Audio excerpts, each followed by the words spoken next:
Hey, everybody. Here we are, day 2 of Sunapee.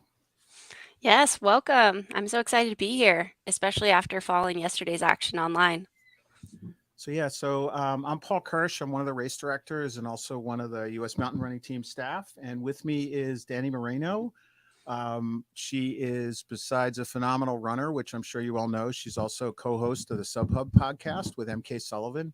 MK is going to be joining us a little later, as well as Lauren Gregory will be joining us for the live for the actual race part at 11. Yeah, I'm definitely happy to be here, hoping to provide some insights. I personally have been on a couple USA teams and have ran the classic championships 2 times myself. So, yeah, having knowing a lot of these women and a handful of these men, I can't wait to see them get after it. And if people have thoughts or comments, you can always post those in the chat, and we'll see them as well. It looks like we are about to join MK into the stream. Welcome, Hey MK. guys. Hey. Hello. So MK, you had a nice relaxing day yesterday, right? So what were you doing? I was running the 50K at Canyons and I sound terrible, so I apologize. But yeah, I ended up getting third. It was a very hot day, but it was a fun course. So Well, Yeah. today, qualified for OCC. awesome. Awesome. Yeah. And for those of you who aren't aware, MK is on the 40K US team that's going to be competing in Austria. Kind of part of the same, set of US team that people are qualifying for the vertical team yesterday and for today for the classic up down. MK, I was just talking with Danny earlier, kind of have inverse conditions here compared to what you had yesterday. It's like lower 40s and kind of a mist and really, really windy here. So it's going to have an impact, I think, probably just mud on the course more than anything else besides just the weather. Yeah, I heard it was kind of messy, Yeah, but that It's makes it kind of, fun. yeah, exactly. I think really the people that are willing to send it tend to prosper in these conditions and just head down the downhill. It's also kind of interesting because the weather says it's 90% humidity. Paul, is that just out of your brain nowadays because you live over there? Well, and it's hard to say because 90% humidity because like as I'm watching it, there's a mist blowing up the mountain. So I think it's just because there's a mist in the air that we're at 90% humidity. But yeah, it's that kind of. So I grew up in Philly. This is why I left Philly was all the winters there are just cold and raw. They don't really get snow as much. And it's kind of like today. There is still a little bit of snow on the mountain. And when we get to talking about the course a little bit later, we can talk about how that might play into things as well. Yeah, definitely. I feel like someone who is not from a humid place, that is the first thing my eyes would be drawn to is that humidity, even in such a short course. Yeah, Is there maybe gonna carrying some extra water you wouldn't have otherwise taken with you for a short race. Yeah, exactly. It looks like we got a comment, more live running. More live running? Maybe it said like that, Nick. I know that's Jennifer Lichter's partner. Yes, we're gonna have live running today. You aren't gonna see just our beautiful faces this entire time. There's gonna be a couple cameras out on the course. Paul, can you let them know where the cameras are gonna be? Sure. So the cameras, and I just gotta I'm gonna make an adjustment here. Um, the um, the cameras out on the course, so we will have one at the start and finish area. This is a 2-lap race, so it will be you'll see people actually coming through twice. So we'll have a camera there. Right here at the start, and then kind of a fun thing. We will also have the Tesla cam, just like yesterday. So we were really fortunate. We wanted a camera in front of the lead runners because after they leave the base area, they drive over, they kind of run over, kind of through the service area of the ski where the maintenance sheds are, and then they hop onto the service road to head up the mountain. And right from where they hop on the service road, we have a car that's going to be in front of the lead runners. We were very fortunate that we had a friend who let us use a Tesla, which was great because then we had no emissions in front of the runners. And I know my wife was excited because it's the first time she's ever driven a Tesla. So now she's sharing all these pictures of the screens and everything. It was pretty fun. So we are going to do that again today. One note on that, we most likely, so the men start at 11 and the women start at 11:30 today, because the men will probably be doing part of their second lap as the women are starting. My guess is the Tesla cam following the lead runners will be a stationary cam for when the women go through. And it's not because we don't want to follow the women. It's really for course safety. We don't want to have someone driving down with a very crowded, group running up, but we will have a camera over there. Then we will have a camera somewhere on the ascent. It could, because the course goes, it goes along that service road, and then it actually finishes or continues on that service road to the summit. But it becomes a lot steeper after it kind of joins onto the ski area. The service road is also a ski trail. It's like a kind of old New England style ski trail in the winter. And they will take that to the summit, and then we should have a camera up there. And then they descend a little bit before they make kind of a hard left turn into a glade section, which is by far the most technical part of the course. It's kind of mossy in there, like bouncy mossy. There's not a lot of rock in there, but it's definitely very steep in spots. It's going to be interesting to see how the people who really love the techie downhill, that'll be their chance to really surge. So we should have a camera there, and then we're going to have another camera further down on the course on the descent, and then back here at the finish line as well. So should have 5 cameras out there, which we're super psyched about. I think that's what we had yesterday, but it should give us a lot of good information. And what we will try and have some of the camera people do, just because we might not be able to tell who is Danny will probably have them yell out bibs for the front people, and then you could look up on our elite list there of whose bib it is, just so we know, because depending on how the reception is there, we might or might not be able to tell who it is. You are muted right now, Danny. Thanks. Yes, and for everyone listening right now, just in addition to the live stream that we are going to have here with our live commentary, there's also live results. If you go to the Sunapee race website, you could click live results at the top of the page, and so you can also follow along and see who exactly, while on screen they may look closer, maybe they're a little bit further, etc. And I'll post that comment here if you want to follow along. Great. Thanks, Danny. Definitely. Did you guys see the comment that the finish line mic was a little quiet yesterday? Yeah, I did turn it up. I don't know whether you can give feedback again on that. I can turn it up a little more if need be. But yeah, post again if it's better or same. I can turn it up. I was kind of really loud yesterday when I got fired up, so I'm trying trying not to do that. So a couple. Yeah, go ahead. Sorry.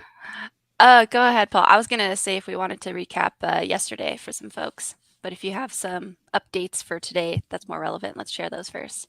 No, I was actually just going to real quick say, we've got the course there on screen where I was talking about. I think you can visually see. Actually, if you can flip back, Danny, to. Yep. There we go. You can see where the service road enters the ski area there. Just past the 1.86 miles on there, and you can see that's a pretty steep climb to the summit.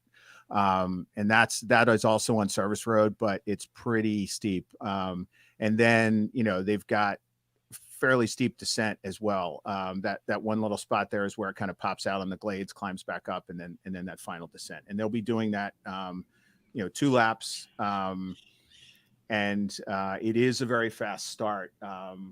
Kind of talking about yesterday, I think we figured out some of the men in the first mile were doing about a 4:30, 4:40 mile based on their Strava. So because they finished, I think the top people finished with an 8-minute pace plus a little more, which is crazy.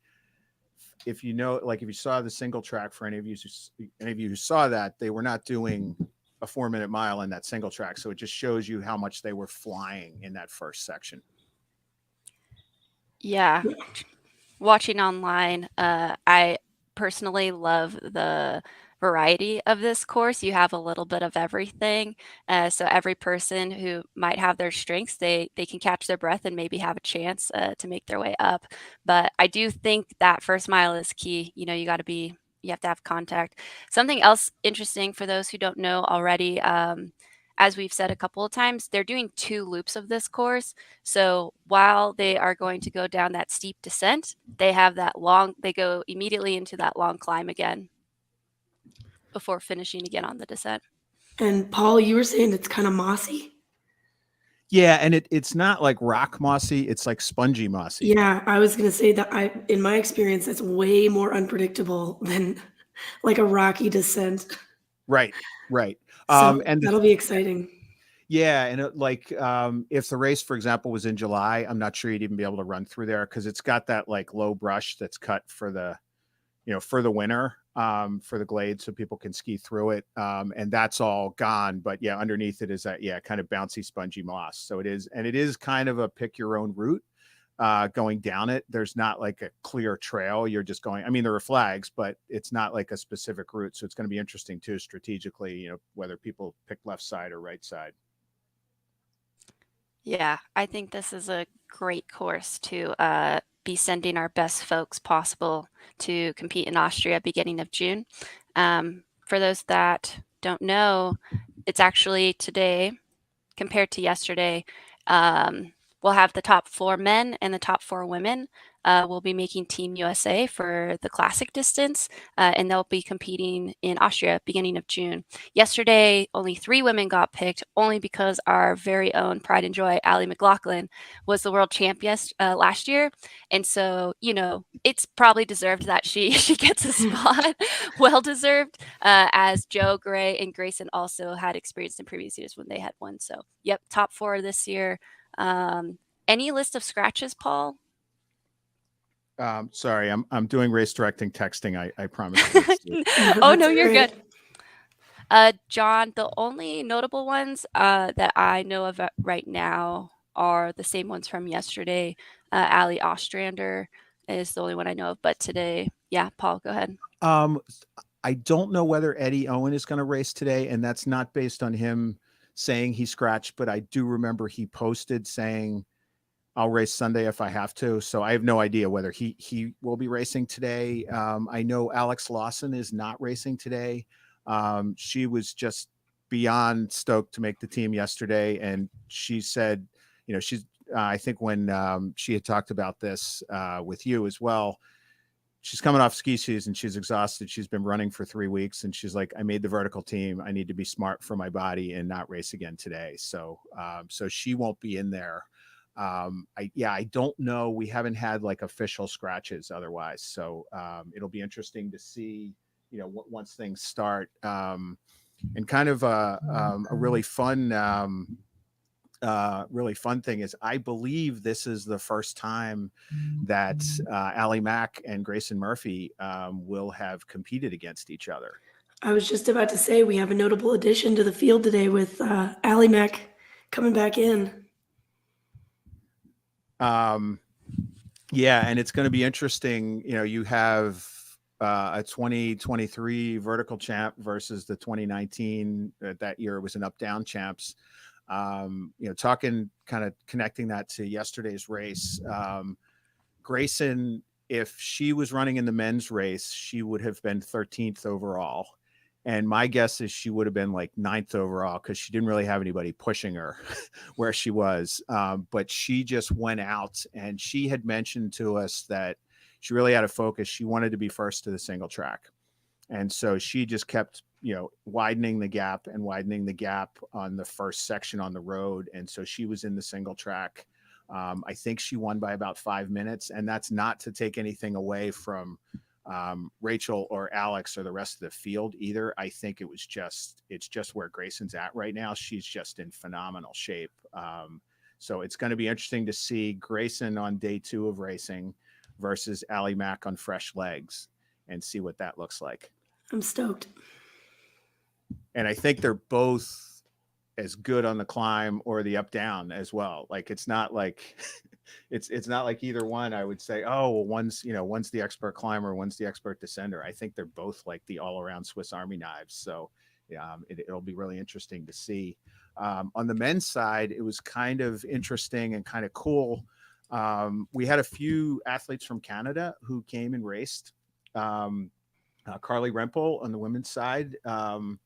And then she's on the Canadian mountain running team. And then Remy LaRue was here, as well as Alex Ricard. Remy finished, I believe, 9th, and Alex actually won the race. He was just a little bit ahead of Joe Gray.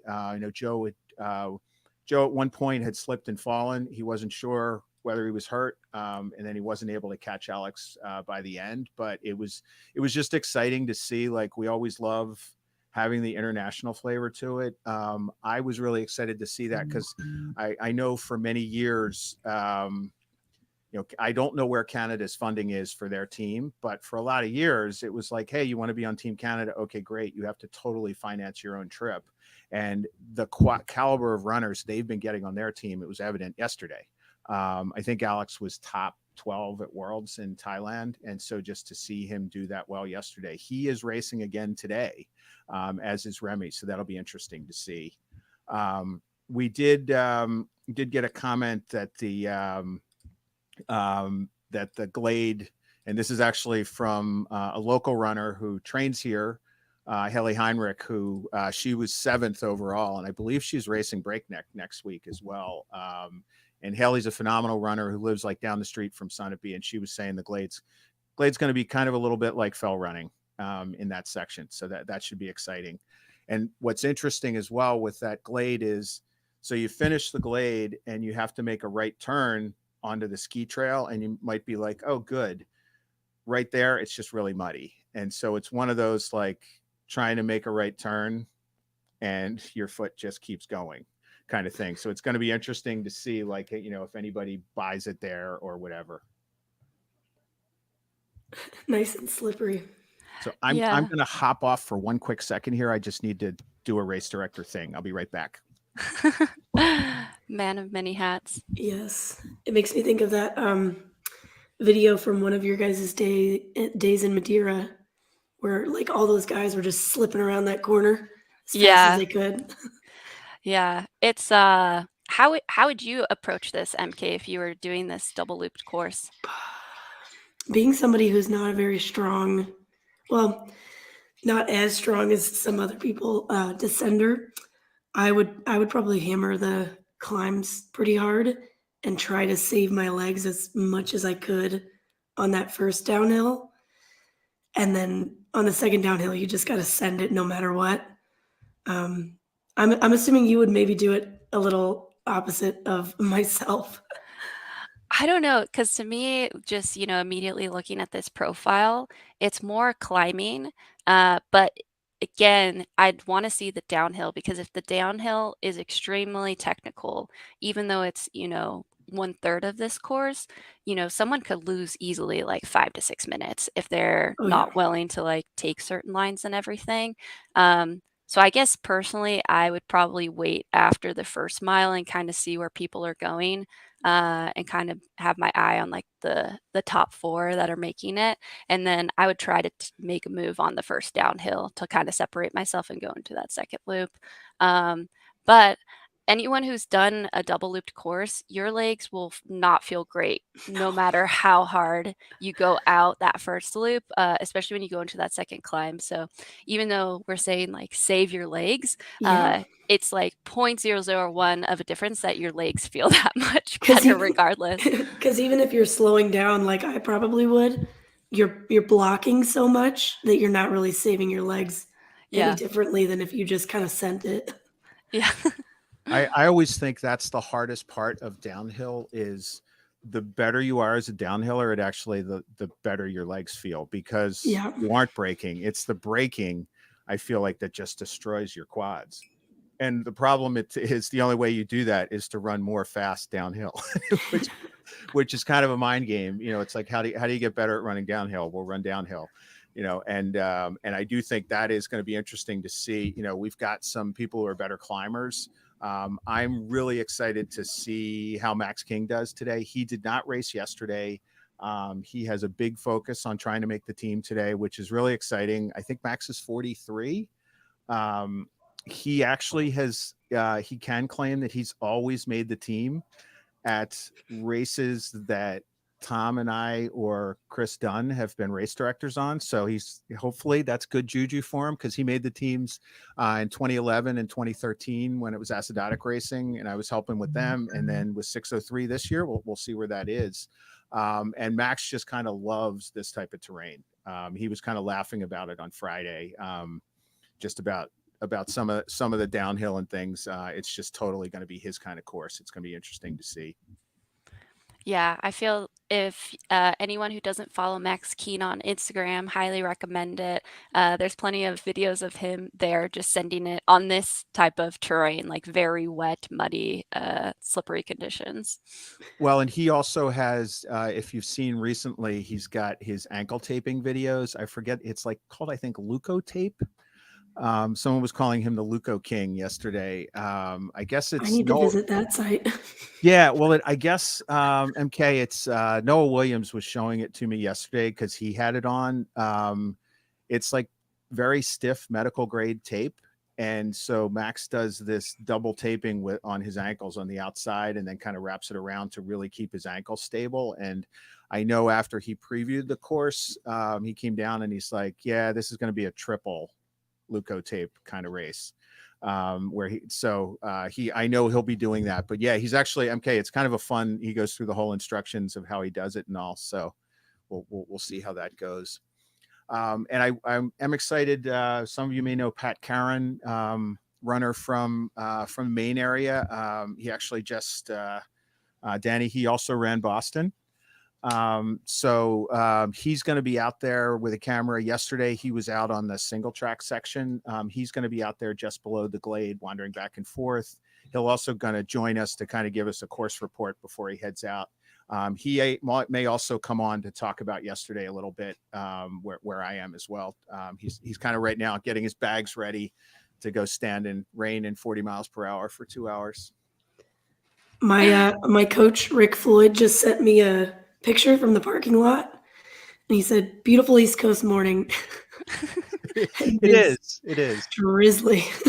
so this is MK, whenever we have someone visit in the summer and you don't want it to get more crowded in New Hampshire, and people say, well, what's it like? You try and take a picture of today and say, this is every day, just to convince people, no, don't move here. But yeah, this is kind of April, early May. And at the same time, we had an 80-degree day 2 weeks ago. It was 65 on Friday. This is just what happens this time of year.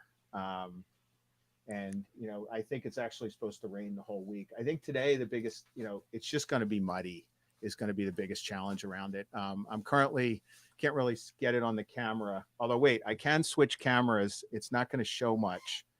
But I can switch to the other camera. You can't see it from where I am, but it is currently, so that's the finish line.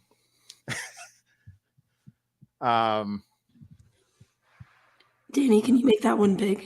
I think I can drag it over. No. I think, Danny, you'll have to. Gotta mix it around. There we go. So that's currently, and obviously my camera is getting, I'm in one of the, I'm in the lift hut at the bottom, but that's kind of what it's been like here. And you can't see it here, but as I'm looking outside, it's one of those days where you can just see the mist blowing uphill, up the mountain. So it's going to be one of those days for running. Nice. Little tailwind, right? Yes, exactly.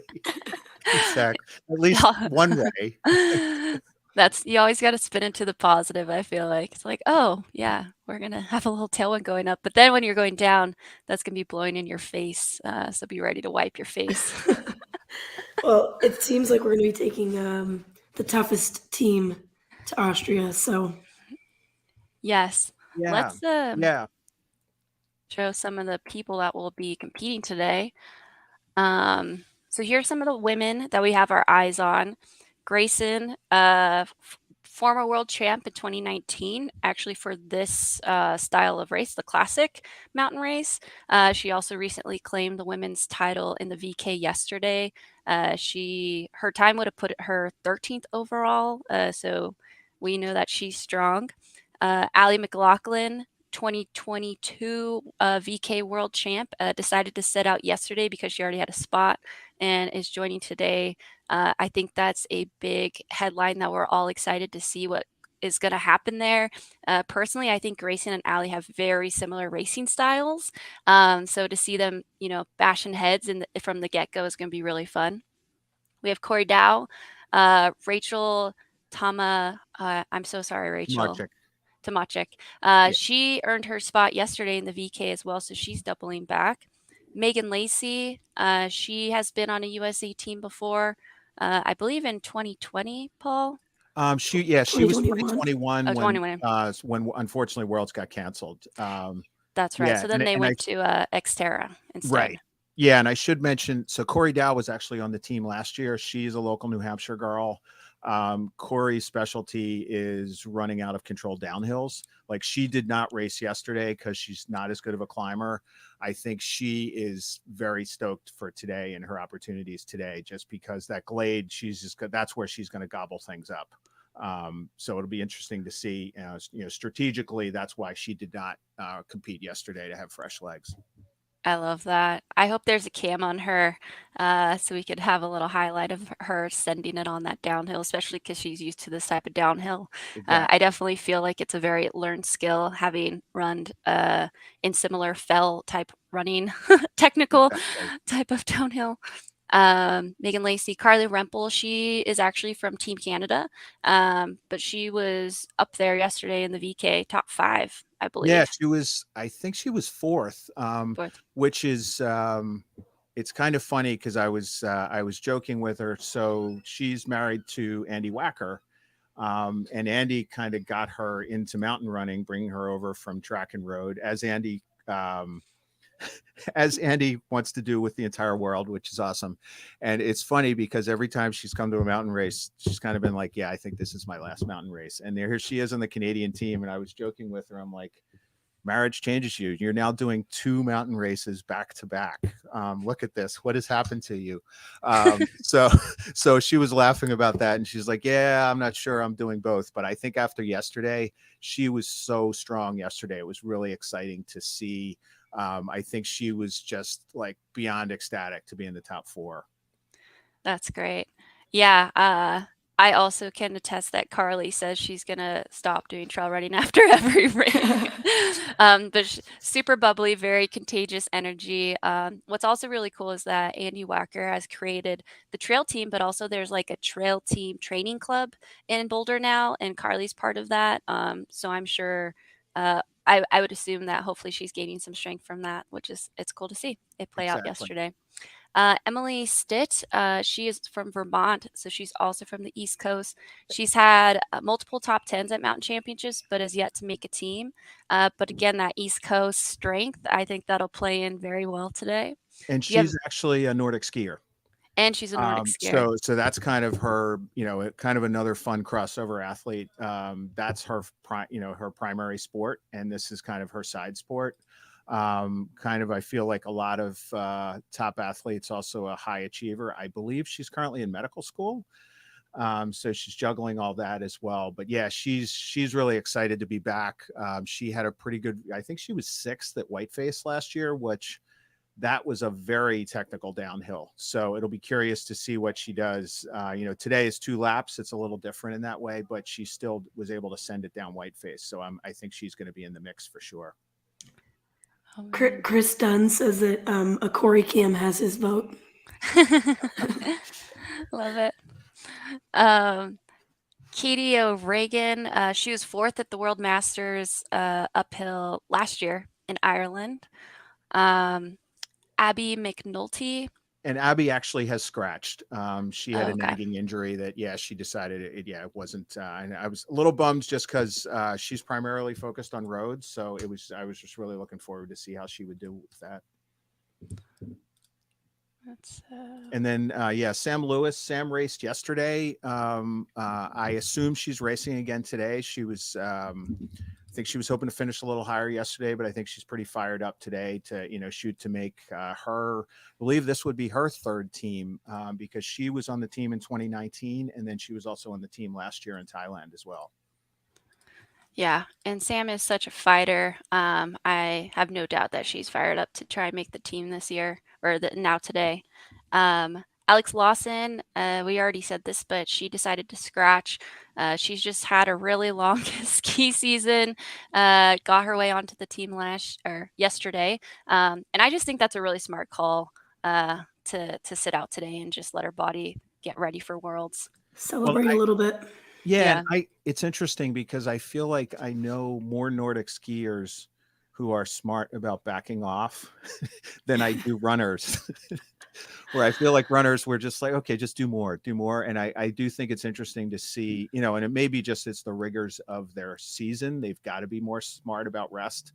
But yeah, I was kind of glad to see her like saying, I got my team, let me go rest and recover so I can focus on training for Worlds. Yeah. No, I think that's great. Lucy Charter. Yeah, so she's actually in the U.S. Biathlon Development Team. I don't know if she's done a lot of mountain running, but if you're on a Nordic team or a biathlon team, all your dryland training, I believe she's from Bozeman, Montana, or that's where she's based out of. Part of the U.S. Biathlon Development Program is there. And so I just expect her to be strong. I don't know how she is as a descender, but I expect her to be really in the mix on that super steep climb. Did she race yesterday? No, she did not. I don't think she did. So she's fresh. Yeah, Nice. Always love skiers coming over. exactly. Kyla Ricks. She's a high school standout in Colorado. Doesn't have many trail results yet. Laurel Moyer. And I should mention with Kyla, and I'm trying to remember, and possibly someone watching would remember, I think it's Mad Moose Events is who she's involved with. It's her family business, and she elected to go focus on that rather than collegiate running. But she's she was phenomenal in cross country and track in high school. So it'd be interesting to see how she did race yesterday as well. Oh, she did not race yesterday? Oh, okay. Laurel Moyer, though, she raced yesterday. She was the 4th American, 5th overall. So just missed that spot. Darn. Yeah, she'll be coming back today. And she has some great results. She's got 6th this year at Formidable, which was also a USA qualifier. That's where MK got her spot along with Kimber. Whiteface Mountain last year, she was 12th. Broken Arrow Sky Race last year, she was 12th. And Broken Arrow to me is like the best of North Americans sub ultra scene altogether. So 12th there is nothing to shake your head at. And then Breakneck Trail last year, the 42K, she got 5th. So it looks like she's on a mission to make a USA team, and I hope today is the day. Exactly. I don't think that Ruby is running. She ran pretty far yesterday in Reno, so. Okay. You never know. You never know. And then Sarah Hutchings definitely, I think she ran yesterday because she was in the mix in the top 5 or 6 when they started into the single track. I don't remember where she finished, but I believe it was top 15 or so at least. Nice. Yeah, and she has a 2:49 in the marathon, so she's got some good leg speed, and sub 17 in the 5K as well. I think she finished 11th. 11th, okay. Leela. Yeah, I think it's Lila. Lila. Yeah, she's a phenomenal runner from Maine. Definitely, these type of trails are not going to scare her. She's got some amazing ultra race results as well as shorter distance. So it's going to be interesting to see where she is. As I said, this is not going to neither the distance nor the terrain is going to phase her today. So it'll be interesting to see how she does. Yeah, Lila has a plethora of podium finishes on the East Coast. So definitely someone to watch out for today. Maybe one of those dark horses. Casey Inman, she is a former world champ, and she is someone that has gotten herself onto teams year after year after year. She has this terrain figured out. So it'll be exciting to see where she ends up this year. And she did not race yesterday, right? Correct. Yeah. Casey is all about the up down. Okay. Yeah. I mean, she's a good climber, like by anyone else's standard. She's an amazing climber, but in Casey's brain, she's all about the downhill. I think she's going to be one to watch in the Glades as well. Casey does. It's funny. I remember someone was writing an article. They had reached out to me about, we're writing an article on great trails in New England to run on. And I had reached out to her for some Vermont thoughts for that. And she was kind of laughing, saying, she really doesn't leave Huntington that much because she's got trails right out her back door. And then she's able to connect up to another network. And I've been on those trails with her.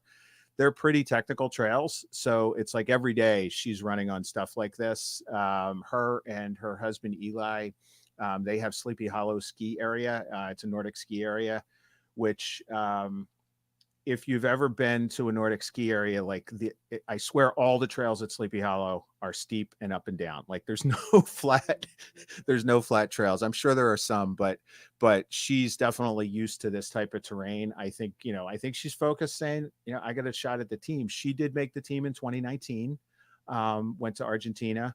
And I believe that year she also raced the 42K the next day. So I never count Casey out at any race.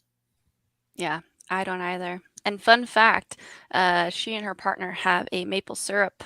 I don't know if it's like a company or business, but I've had some and it's delicious. Yeah, it's called Running Saps Maple Syrup. You can see it online, and it's kind of fun because on the Sleepy Hollow ski area, an in website, they'll often be posting about it, and it's kind of neat because they've been really environmentally focused too. Like everything on the property is run on solar. Even the groomers, I believe, are electric based, and they really are focused on that. And then they, as I said, they have the maple syrup business as well. It's a really fun area if you're ever looking for a Nordic area, or if you're looking for biking trails or running trails in the summer as well. This is like the most Vermont thing I've ever heard. Owning a cross-country ski resort and a maple syrup business. Exactly. And having a solar farm too is part of it. Yeah. It is. It's like everything you would want about Vermont. Yeah, I loved it. I had gotten her dinner when we were in Argentina, and she was like, is it okay if I just send you maple syrup? I was like, yes, that's way better than money. And so she sent me maple syrup, and I just was hooked on it. I was like, I need to get more of this. That's hilarious. Yeah, or actually both of my kids have gone to school in Burlington, Vermont, which is about 3 hours west of where I live. And there's been multiple times where I make sure I stop at Sleepy Hollow so I can stock up on my syrup to get home. So, and then I was going to say, last on the list we have here, Grace Morgan. And I don't know, Dan, if you have info on her. I apologize. Yeah. Oh, no, you're good. So the most notable thing I found was that she was second at GoPro 20K last year. And GoPro is it's like a low key, high key race in Colorado, Vail, Colorado each summer. And so the whole Colorado contingency of runners comes out. So second place in my mind is very good. First place was Tabor Hemming, also a former USA team member. Yeah. Awesome. And I know there are other women that probably phenomenal that might have gone under our radar. So we'll never know what surprises we might see out there. As I did mention, we will try and have some of our camera people shout out bib numbers, so we, even if we can't see exactly who it is on the camera, we should be able to update who it is as well. I did also learn that for the timing results, and I'm assuming this will be up there. They do run through the timing mat on the first lap, so we should get to see a standings on the first, actually on the live results page as well. Awesome. Yeah, and for those folks that don't know, there is also live results as seen on the screen there that you could follow along and see the spread in addition to our lovely commentating, which we will be doing the entire race. And I'm pretty sure Lauren Gregory is going to be joining us as well. She can talk a little bit about yesterday's. I think she's going to be joining us around 11. A dedicated student. She's actually studying for a final instead of being on a live stream. I don't know where her priorities are, but I guess it's okay. But yeah, we'll let it slide. that's right. That's right. We'll let it slide.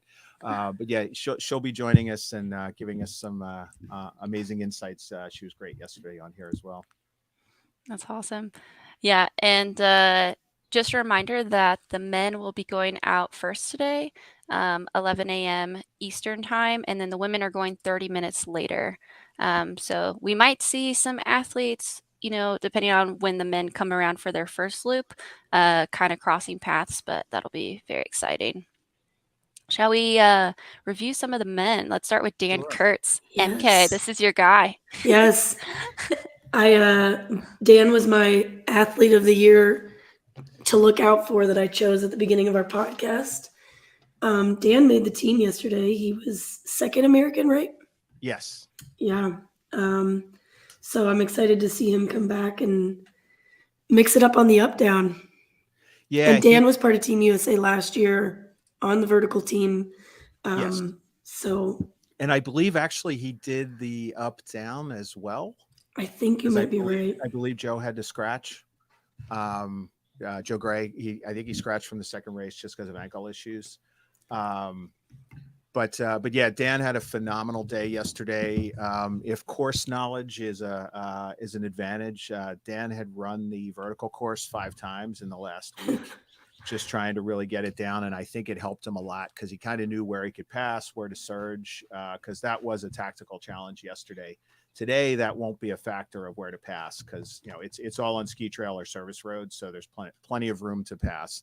It'll just be whether you chose the muddy route might be the issue. But yeah, Dan was he was really excited with how he did yesterday.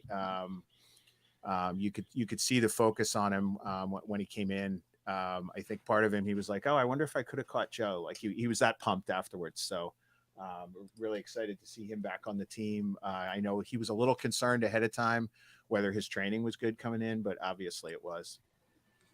Yeah, I think people tend to underestimate at times the VK and how much variable is within that short race time, right? Like, I think a lot of people see a VK and it's just, oh, you're just going uphill. No, each VK is completely different. There's different percentage grades. There's different terrains that you could come into contact with throughout, that 30 to 50 minute span. And so I personally would say, yes, like having that course knowledge was a huge benefit going in, just knowing where the technical parts and stuff were, like where we're at. So kudos to Dan Kurtz getting his insight and sealing the deal yesterday. So hopefully again today. Joseph Demore, he is based out of Carbondale, Colorado. He was on the team in 2021 as well as 2022. Did he race yesterday? Yes, I believe he did. I believe he was 7th or 8th. Okay. Nice. And I know his winter training. I forget who I had heard this from, but he was doing like as much training or more than he used to do in college. He was really focused on trying to make the team. And I think after yesterday, it'll be interesting, just to see, where he's at. He's obviously hungry to, turn around. I think it's kind of a tough day for him yesterday and see what he can do. Yeah, and he also competed at Formidable, I believe. Nice. So he might be on a Team USA pursuit as well. Yeah. Yeah, and he may be going to Breakneck. I'm not sure. Love that. Noah Williams, he was on the 40K team last year for Thailand, and he's also from New Hampshire, which we know plays a huge benefit to knowing these trails. And he was I talked to him after the race yesterday. I think his focus race is next weekend at Breakneck, but he just figured, how is this not good training? Yeah. And he was commenting, just saying that he hasn't run on any terrain like that since he lived in New England. But he said his brain came back from running in the whites, and that helped. He felt like it helped him a lot yesterday to be able to deal with the terrain. Yeah, that's awesome. And yeah, I think this is a great tune-up for breakneck. Get that one last hard effort in before you do this type of terrain for hours longer. Exactly. Yeah, and breakneck. I was going to say breakneck is not a joke at all in terms of terrain. It's got some tough stuff in there. Yeah. Breakneck, for those who don't know, that's where we will finish out selecting our 40K teams, 40 to 50K teams, we'll say Yes. that. It's like 47 Yeah. or something. For our team in Austria. So the excitement around the Team USA selection continues for a little bit longer, but outside of this week. Next, we have Garrett Corcoran. And I actually got some beta on him before the race yesterday that he was one to watch, and then he made the team. Yes, and he, for those of you who were able to watch yesterday, he was right out in front in that first mile. I had heard from somebody afterwards that his focus was he wanted to take it out hard because he wasn't sure how he was going to do in the single track.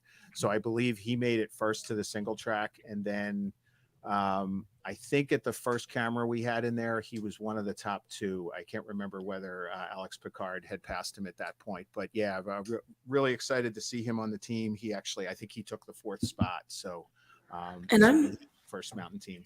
I'm looking at his results, and it seems like he's mostly a longer distance guy. He got first at JFK this year, and second at the Mammoth Trail Fest 50K. 8th at Canyons 100K last year, so got this dude's got some range. Yeah, and I think he is one of the sub 4-minute milers in the race too. He is. Yes. 3:59. Yeah, so crazy. That's very impressive. Next up is Max Keene. Who's that? I don't know, actually. I think he's new to the scene. he sells athletic tape for a living. Oh, that guy. Right. Oh, yeah, he's been blowing up the Instagram feed with that tape lately. We say that jokingly. Max Keene, I would call him pretty much a legend at this time, at this point, and even though he's still competing at a very high level. Very versatile athlete, all-surface athlete. And he's been making teams for probably over a decade at this point, Paul. Yeah, his first mountain team was 2010 in Slovenia, which was the first year I was involved with the team. I remember that year, actually, he passed Marco de Gasperi. Those of you who are short mountain running fans, that's no small feat to pass Marco de Gasperi. He was a 6-time world champion. He passed him in kind of the last final climb. And then 2011, he was world champion in Albania. Albania and the way Max ran there is what to me always makes me think, Max is a Cornell grad. He's an engineer by his training in college. And he's just such a smart racer, because in Albania, it was like 95 degrees at the start for the men's race. And the night before, he had come up to the team staff saying, where can we get some ice? We need a lot of ice before the race. And we were able to get some from the hotel and bring it because we weren't sure what they were going to have. And Max was walking around with 2 ice bags, just carrying them against his ribs for the 30 minutes before the race. He had it stuffed in his arm sleeves and everything. And it was a war of attrition that year. I believe it was the Ugandan team that was in like the top 3 or 4 plus Max. And by the end of I think it was 3 laps back then. By the end of the 3rd lap, Max was literally the only one standing. The other 3 had passed out from heat.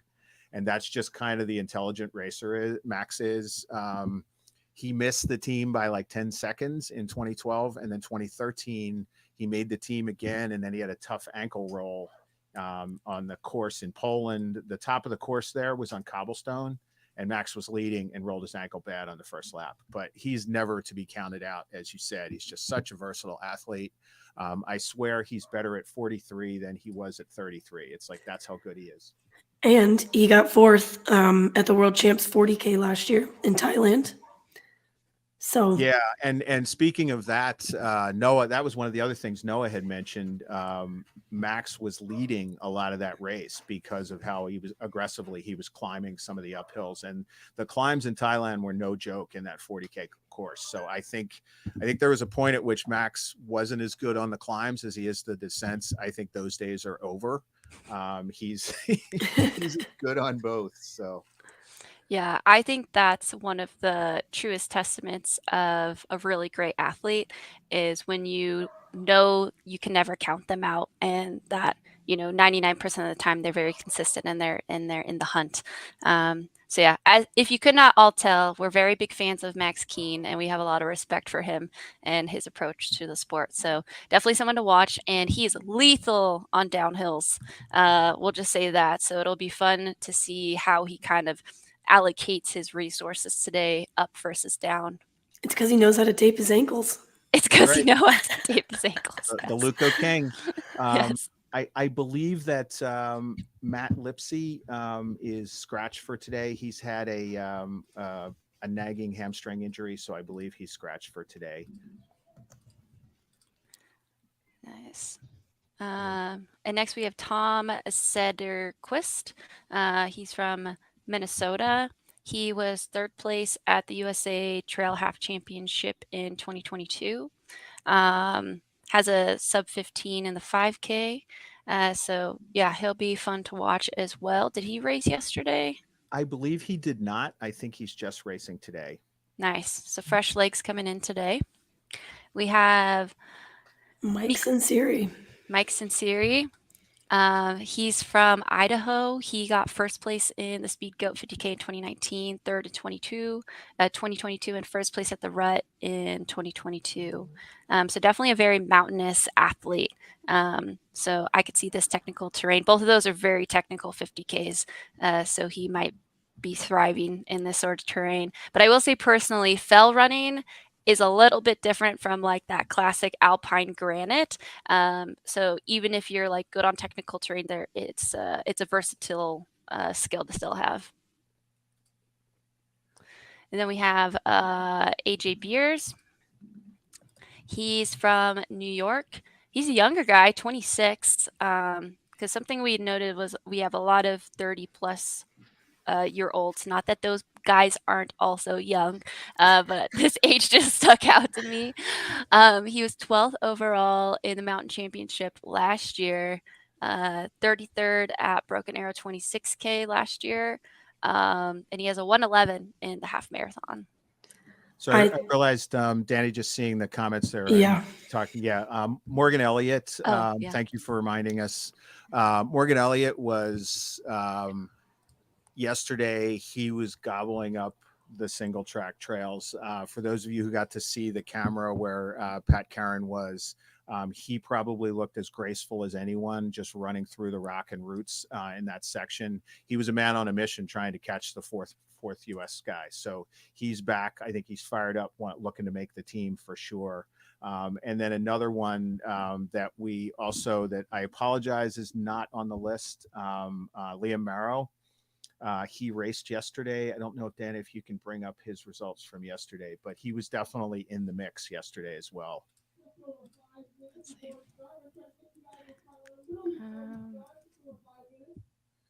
How do you spell his last name? MEI. Yeah. ROW. Oh, got it. He was 7th overall yesterday. He was 7th. Yeah. So he's definitely going to be in the mix today. He was that close to the team. No Joe Gray today. So that's, one less athlete that was ahead of him too. It'll be interesting to see. Next we have Adrian McDonald. No, we got AJ Beers first. Oh, I'm sorry. Go ahead. AJ was 12th overall last year at the mountain running championships. So he's coming back to try again for the team. And it also looks like he did pretty well at the Vermont Overland race. I don't know what that is, but my guess is that it's pretty technical. Vermont Overland, they have a bike race as well. It's a gravel race. It's a mixture of Vermont dirt roads, some trail, so kind of all over the place. But definitely, if he's used to that, like type of terrain today is not going to intimidate him. Perfect. Nice. And then we have Adrian McDonald. He is the Leadville champion, which I just love, longer distance athletes coming in doing these shorter ones. So yeah, he's the Leadville back-to-back champion, and he did race yesterday. Yes. And he was 21st yesterday. So we'll see how he does today with a little bit of a longer race. Personally, going from 100 to a VK is, what is that, like 100 meters going to maybe a marathon in my head, Right. with how different that is. So major props to Adrian for coming out and mixing it up with some of the best sub-ultra runners in the world. Kesey Campbell, he will also be here today. He's from Bend. Big track guy, 1,500 meters, 3:52, 5K, 14:41. So excited to see him bring that lake speed, especially to the beginning part of this course. And he was 11th yesterday. Yeah, he raced yesterday, and if you think about it, he's from Bend, so you know who he traveled with to get here. And so I'm sure he's got the Max King tape on today. Lee Berube, we don't have much on him. And then we have, so if anyone has anything, please. Well, actually, yeah, Lee has been in the top 5 multiple times at Washington. He has won the Loon Mountain race. He was 5th when it was a qualifier a couple years ago, from Syracuse, New York, but he definitely knows how to run mountains. He actually, it's kind of a good connection. Mason Copy next, who was on the team last year, also is in the Syracuse area. I think they do some training together. Nice. And then next up we have Chad Hall. This was actually a really impressive double back to me coming from Boston. Personally, I could not race right now, even if I wanted to. But he was 14th yesterday. We'll see if he's still running today. I know his goal is to make a USA team.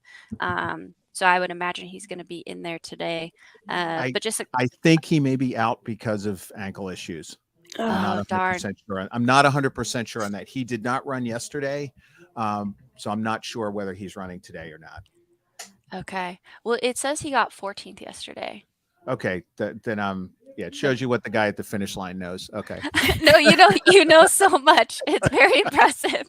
It's so impressive. But maybe, yeah, we'll see. I know he's also signed up for Breakneck, so we'll see if he ends up doubling or just waiting till Breakneck to take another shot. Remy Leroux, he won't be pursuing a USA team spot. Obviously, he is Team Canada. But he was 9th overall yesterday. But he was 9th overall. So it's fun to have these other guys in the mix just to, help push the race along and maybe pull someone else forward who wasn't expecting that. Eddie Owens. So Eddie made the team yesterday, and I was going to say, I'm realizing we're like 2 minutes from the start here. Eddie made the team yesterday, and major props to Eddie. I think he spent that climb yesterday, that the terrain is not his jam at all, and he spent a lot of time trying to really make sure he could make the team. So, and he did. I don't know whether he'll be racing today because of that.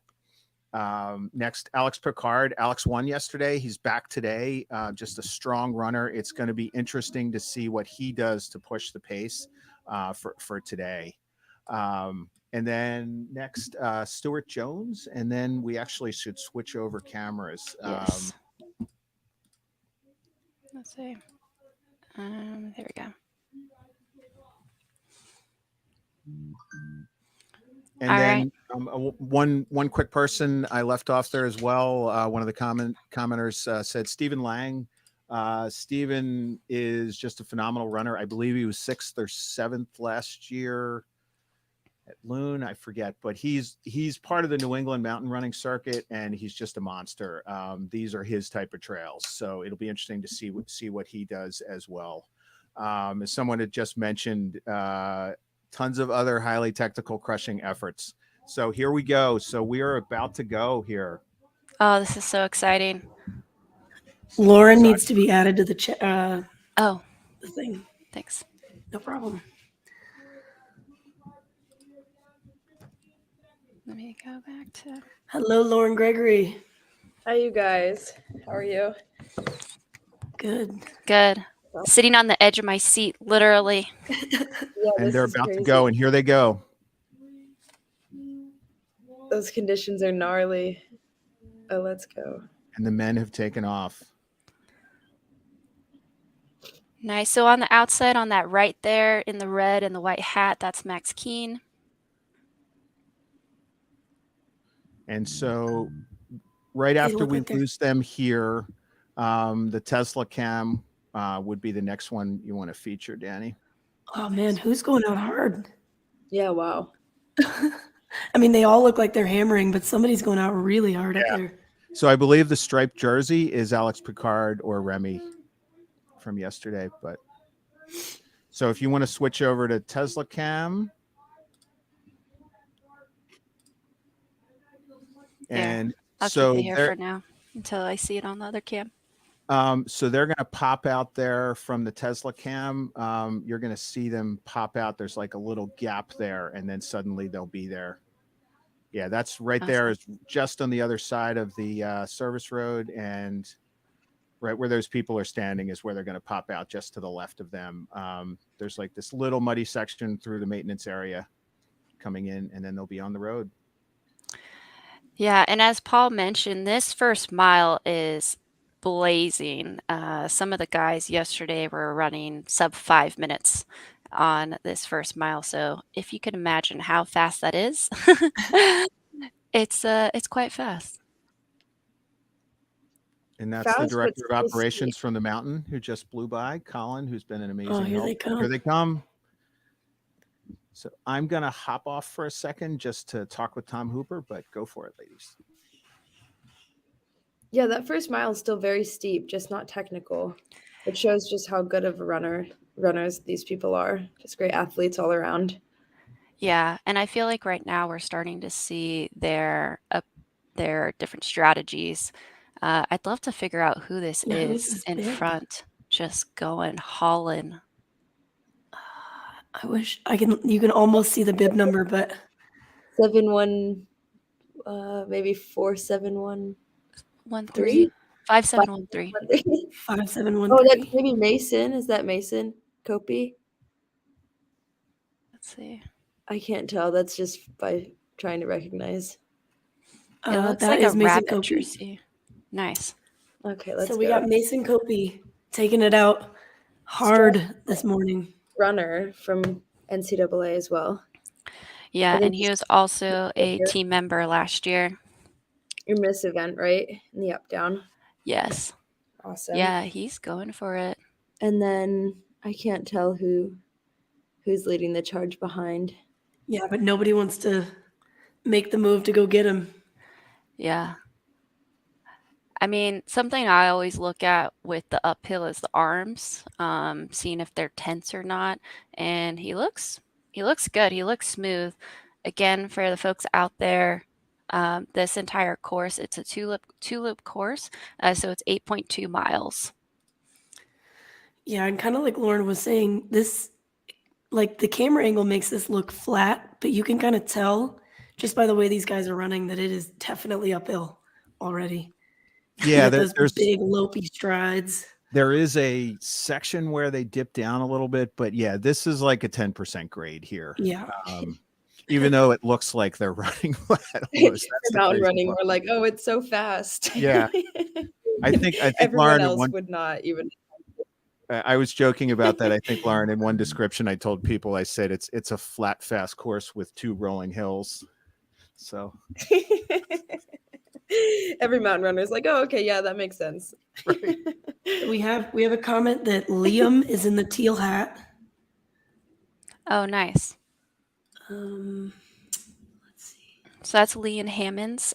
He's from Utah, and he's got some really quick, just like road track PRs.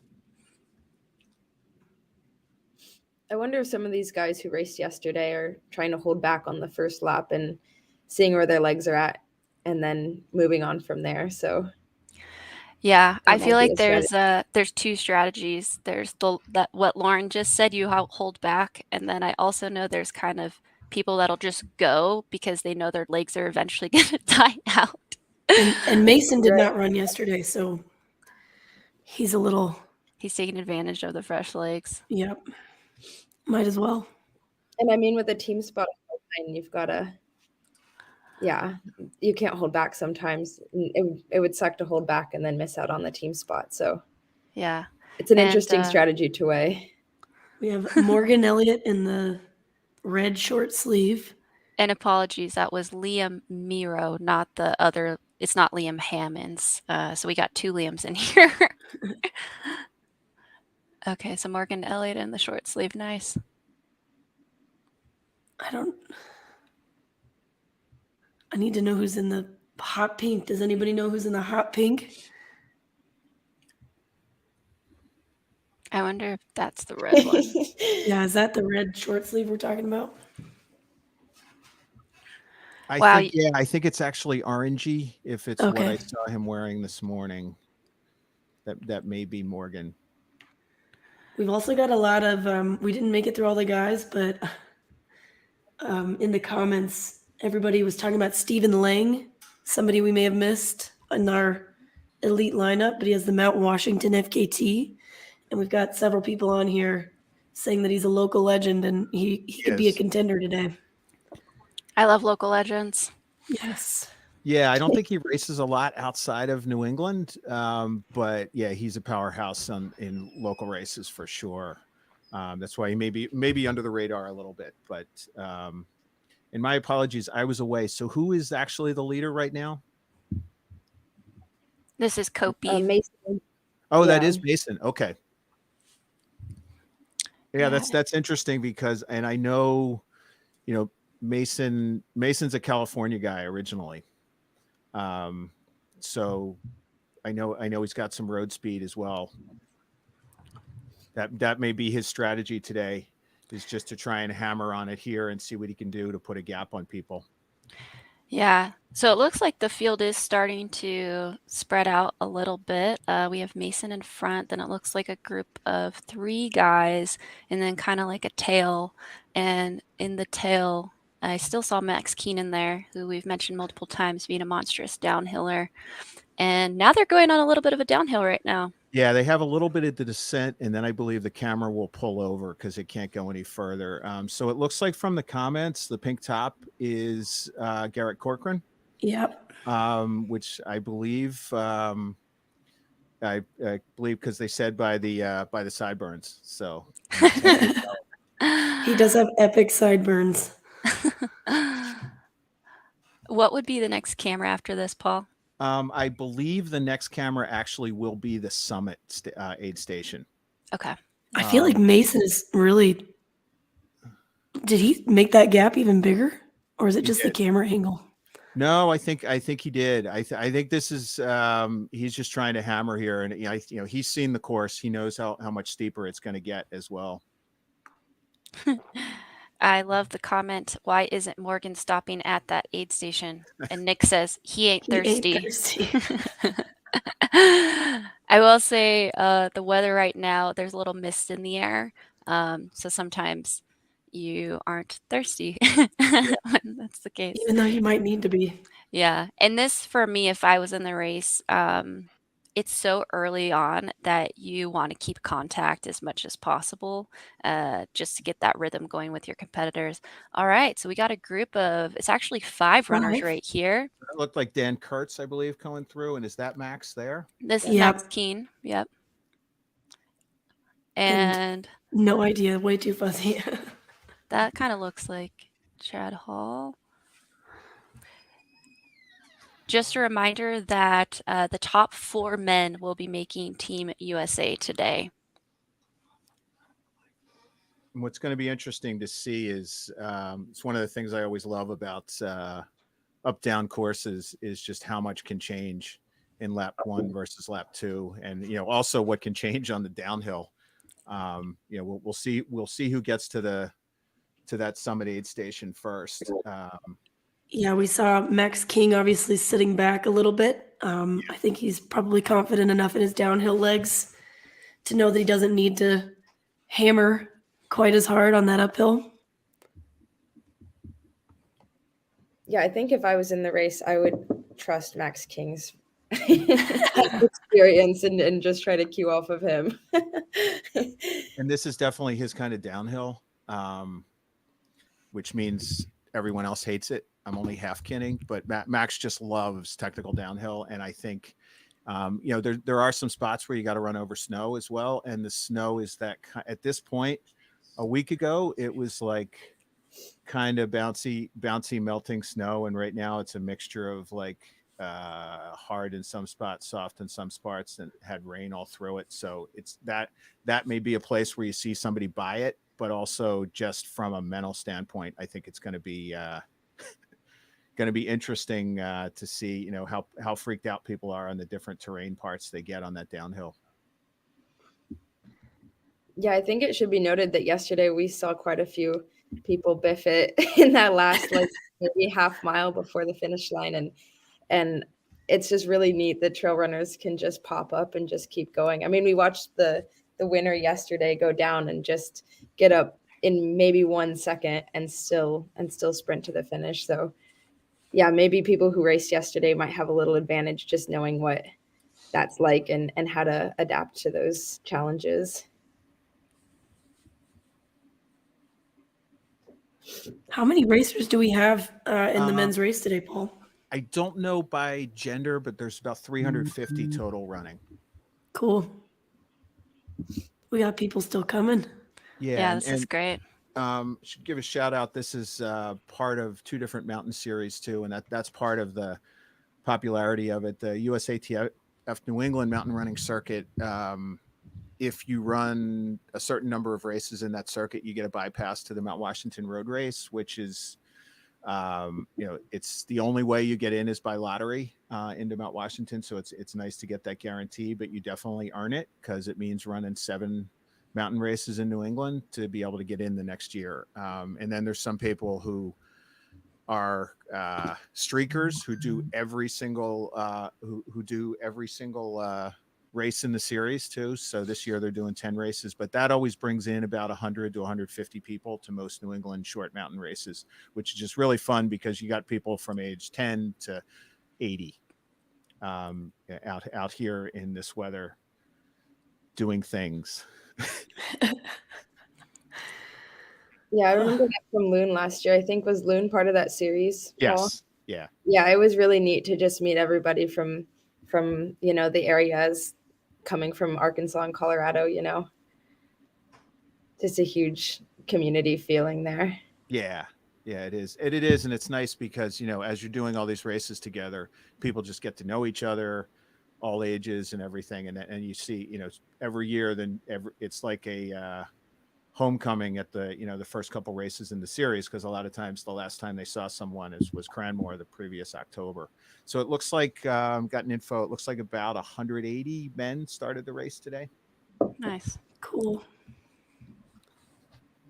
How far is the second aid station from where the Tesla is parked? The second aid station is 3 miles from the start. And so Okay. the Tesla right now, I believe, is parked at about the 1.5 mile mark in the race. And as we had mentioned earlier, for those of you joining later, yesterday we were able to get the Tesla cam in front of both the men and the women because their starting time was so separate. Plus, we didn't have people doing 2 loops. Today, we definitely still want to make sure we get coverage of the women, but it may be this stationary camera where we see the first lead women just from a safety standpoint of not driving back down the road, and kind of leave the judgment up to the people in the Tesla whether or not they want to drive down while the race is in progress, because it is going to get pretty hectic with both men and women. Men will be doing second lap as women are starting, and see a lot of mixture there coming up the road. And the women will be starting in just over 15 minutes for those of you that are just joining.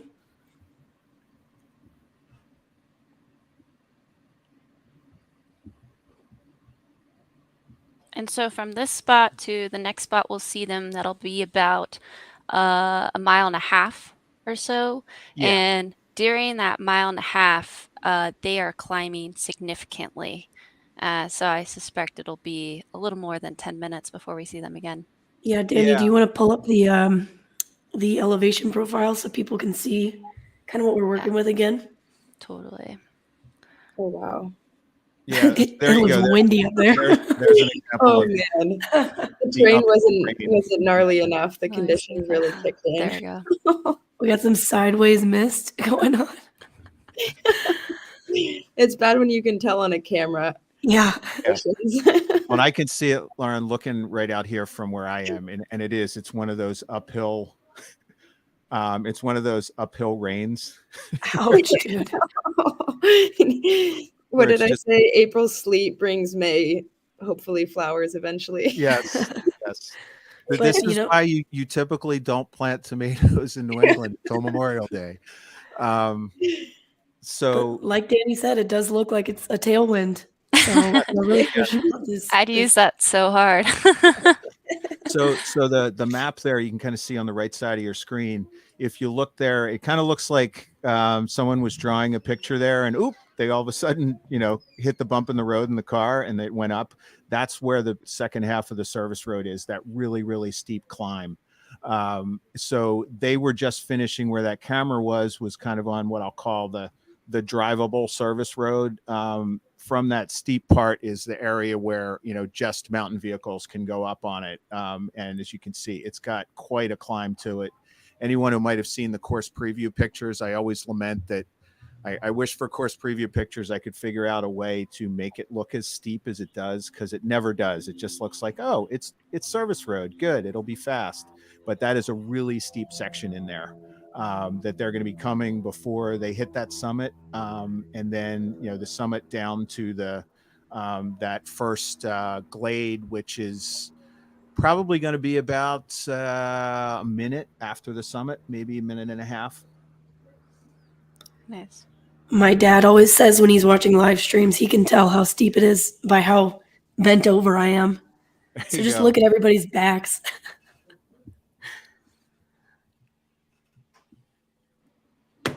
Yes, Allie and Grayson are going to be really exciting matchup today. Yeah, I'm really excited to see that. Dang, you could see on that Summit 8 station as well. That wind is just howling right now. And I do have to give a shout out to all of our volunteers, because there's 5 people up there experiencing that firsthand, and they're not generating any heat. No. They are Up there just standing there. Yeah. So you Wow. can see that there is some snow up there. It isn't on the ascent. It isn't on the ascent, but there is some on the descent after the glade. It actually disappeared pretty quickly. The service road they're running up, they don't make snow on that, so it's all just natural snow, and that tends to melt quicker. And I sound like an authority on that, but I learned that 2 days ago from the guy at the mountain. He was explaining that man-made snow is a lot denser, so it doesn't melt as quickly. And that's a trail. It's kind of a classic old New England ski trail, pretty narrow, totally drivable on a road, and it does have some water bars, that they're going through. And I think those always can kind of mess up your rhythm too, as you're trying to do the grind uphill, and then you hit the water bar, you dip for a second, and so forth. Danny, Yeah. It looks so nice. I was going to say, right now you've got the background there. It just looks Yeah. so much nicer. It looks so much nicer in that background than it is here right now. This is what the runners thought they were getting. That's and right. This is what they're actually getting. Instagram versus reality. That's right. Yes. That's right. Yes. Yeah, Oh. definitely shout out to New England's finest volunteers up there on the summit right now. I also want to give a huge shout out to the staff here at Sunapee.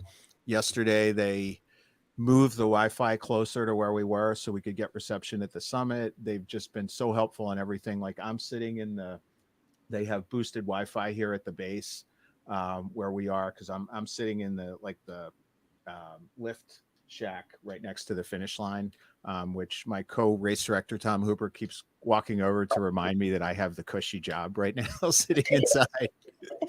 Tom is just head to toe in rain gear. So No. if I can get a picture of him later, he keeps coming over and making faces and other gestures. He likes to lean into it. So did Allie Mac fly over the start yesterday or anything crazy? No, she did not. She did not. I'm disappointed. Yeah. There's still more day to Today, happen. actually, she probably could start at the top and like make it to Boston. So, Don't give her any ideas, really. It and for looks those like of we you who are not lost. familiar with Allie, she does base jumping, she does paragliding, and other things that those of us with fear of heights are kind of freaked out by. But Allie's really good at. She's a versatile athlete for sure. We have a comment in the chat asking if the finish line area cam will be wiped off before the finish. So that camera is actually there's another camera. I should change that to Cushy Guy inside title of Cushy Guy inside the timing shack. It won't be the finish line camera you see. I can actually change it back to me. That's just to give you an idea what conditions are like. There is another person with a camera outside that will have the actual finish line as well as when they're coming through in the first one. So I Nice. promise that is not the view you're going to be going by, but it does give you an idea to see the Yeah. bag on the PA system flapping. That's a trash bag. The wind is howling. Yeah. Oh, I see first guy, I think. Oh, there we Yeah. go. Who we got? It's the winner from yesterday. So that is Alex Picard. Wow, he made some gains. Wow. And then Where's who's Kobe? next here? Oh, I don't know whether you can put on there. They might be able to yell out bib numbers if you can It put looks on like their Dan audio. Kurtz in the hat. Oh, that Dan was Kurtz. Brooks. So that might be Dan Kurtz because he recently was with Brooks. I don't Or know now who he's was with in Brooks. second. Yeah, that's Dan in third. I don't know, Danny, if you can unmute them or Oh, they I might see. yell out. They might yell out numbers. It's hard to tell. Oh, it's saying they chose to mute themselves. Okay. In the comments, Eddie Owens in second. Okay. Oh, thank you. 5714. Garrett Oh, there we Corcoran go. in fifth. I missed fourth. 5714. There's Mason right there. Fifth or sixth, probably seventh. Max I King believe coming there's in. Max coming through. I think that was like top 11 guys there. So you could definitely see a lot has changed. Yeah. And then we also, I think there may be another Summit aid station camera. It's Yes. a little choppier, but it kind of shows you where they're cutting through over that snowmaking pipe, and that's where they start their descent. A little bit of steeplechase action. Exactly. Like extreme cross country. Yeah. X Games cross country. Whoa. And then Cross our country, next, but add a terrifying descent. In awful conditions. Yeah. So Alex made some serious gain after that first mile. I didn't even see him in that front pack. Same with Eddie. I don't remember seeing him either. Yeah, maybe yesterday warmed him up for the climb today. well, and Oh, this there's is Peter Maximo. yes, this is I think this is also more of Eddie's jam in terms of surface too. So I expect that that will assist him as well.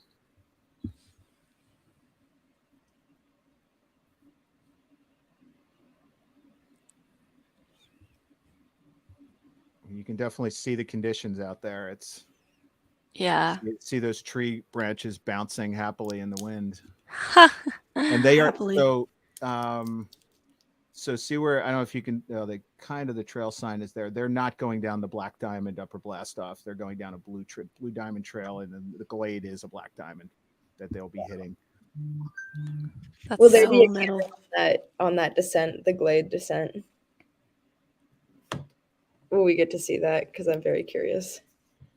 Yeah, and I think that I was going to say that's that descent camera. I don't know. It looks like they may have their camera off right now. Oh, Oh, they're just back turned on. there. So there's, and I think that's someone. So okay, there's the first runners coming. There we No, go. maybe not even first runners. Yeah. No, that's Alex and Dan, And Dan. I Dan. believe. Dan made up a lot of I mean, So- at least so 15 he's- seconds. Yeah. I believe he is right smack in the middle or right after the glade here. Who's that again? 5901. 5901. That's Eddie, I believe. Eddie Owens in third.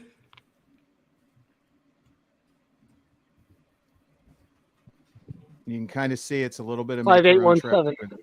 5817. Oh, That's there's Max King. That's Max. He made up some- 5869. What was it? 5699. 5699. Casey Campbell. 5744. 5744. Morgan Elliott. 5714. think that's Garrett Garrett. Corcoran. So you can see right away there's the difference in a 5834. downhill versus an uphill. Liam Yeah. Mayrow. 5713. 5729. As you can see is our 5700. And Joseph Demore. As predicted, Max made up some distance on that downhill. as you can see. So that's what they're coming down.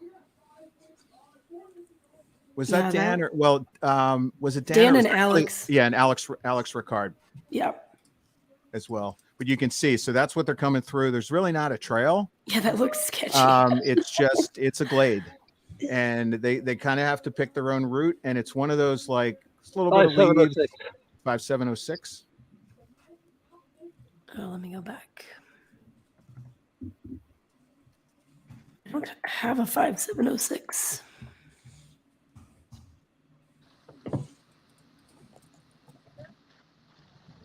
Oh, we got a little creek to hop. Oh yeah. 5989.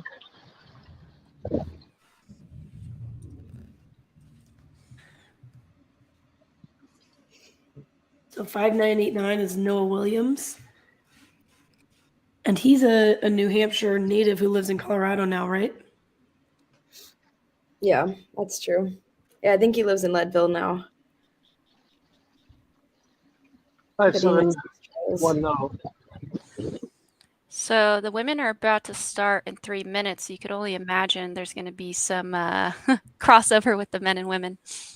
So the Pat Cam is 5849. actually that's the start and finish. So the men will be coming through there in a second if we want to switch over to that.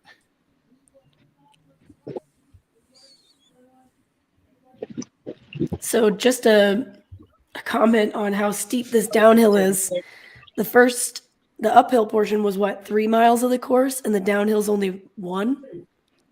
No, it's the whole course is 9 miles, so it's about 1.5 miles descent. So still, Yeah. half the distance going down is going up to get back to the finish line. Yes, we've got our ladies lining up. That's Corey Dow doing her jumps there, getting ready. And there's Allie Mack. You could see them all in Rachel? their gloves and long sleeves today. Yeah, I think that's Grayson in the pink Sauconys. I'm surprised Grayson's not in tights after her tights half marathon. He's adapted. Yes. There's Casey Inman. in the Emily blonde. Stitt, I believe. It's in the blue. That's Emily behind her. You can see she's got her ski pants on. Nice. Who is this in the blue tank top? 5893. I don't know.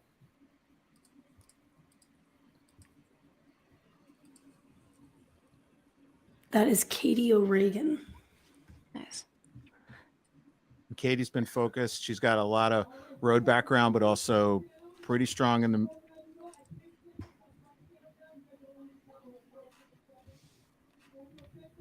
We have our first male coming up behind you. It's going to be incredibly close and interesting.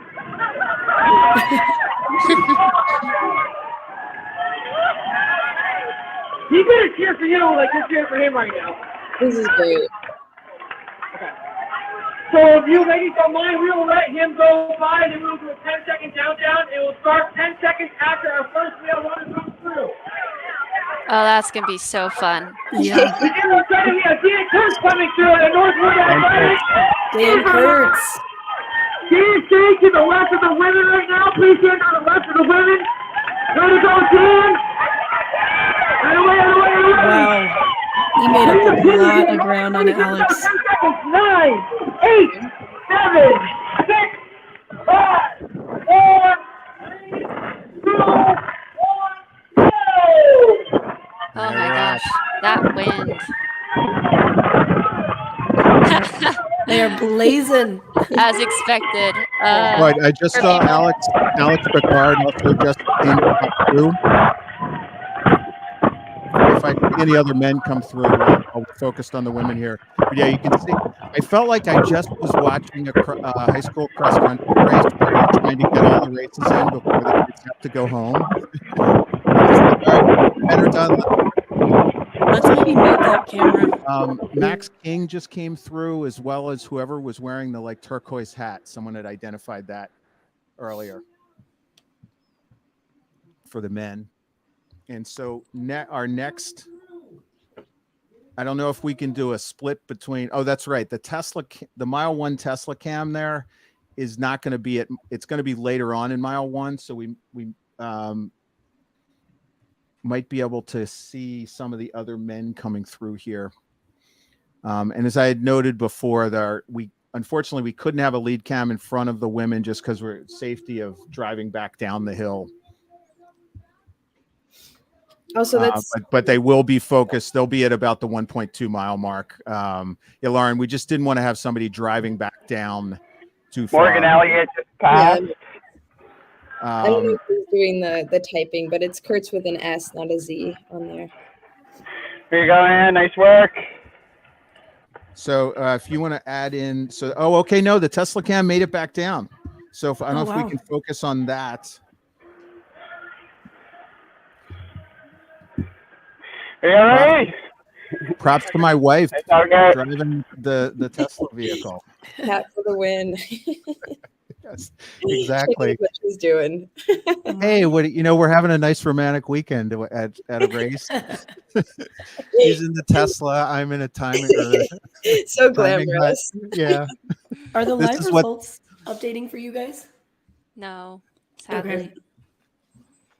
I was hoping we'd get to see. So that looks like that's Dan there. Yep. Yeah, it looks a little. Yeah, it stuck. may have cut out there for a second.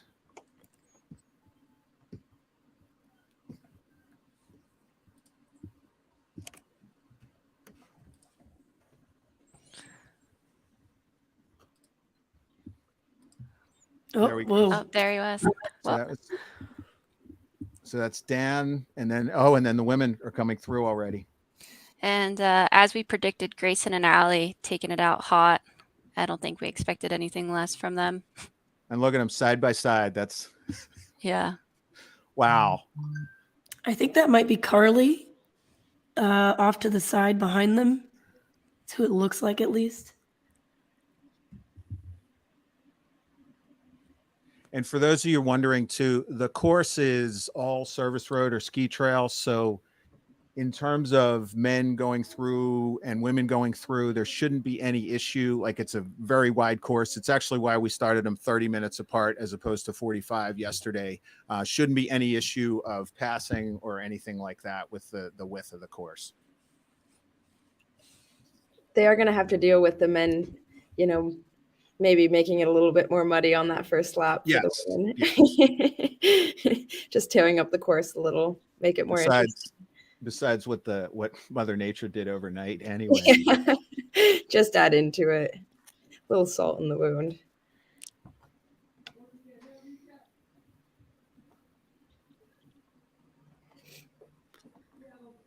Yeah, our Tesla cam is struggling a bit, but that's all right. It's probably from the 40-mile-per-hour winds, Yeah. probably right now.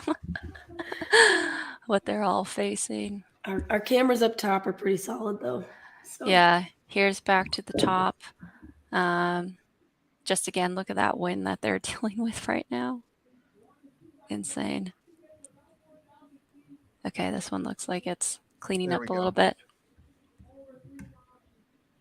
And look at them. They've already got a sizable gap. You can see, yeah, this is going to be quite the epic battle between.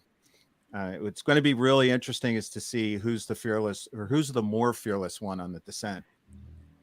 Yeah, it's hard to say. Personally, I have ran with both of them on descents, and they're both pretty fearless. Yeah, so it'll be fun to watch. I don't know how much each of them has experience in this type of technical terrain, though.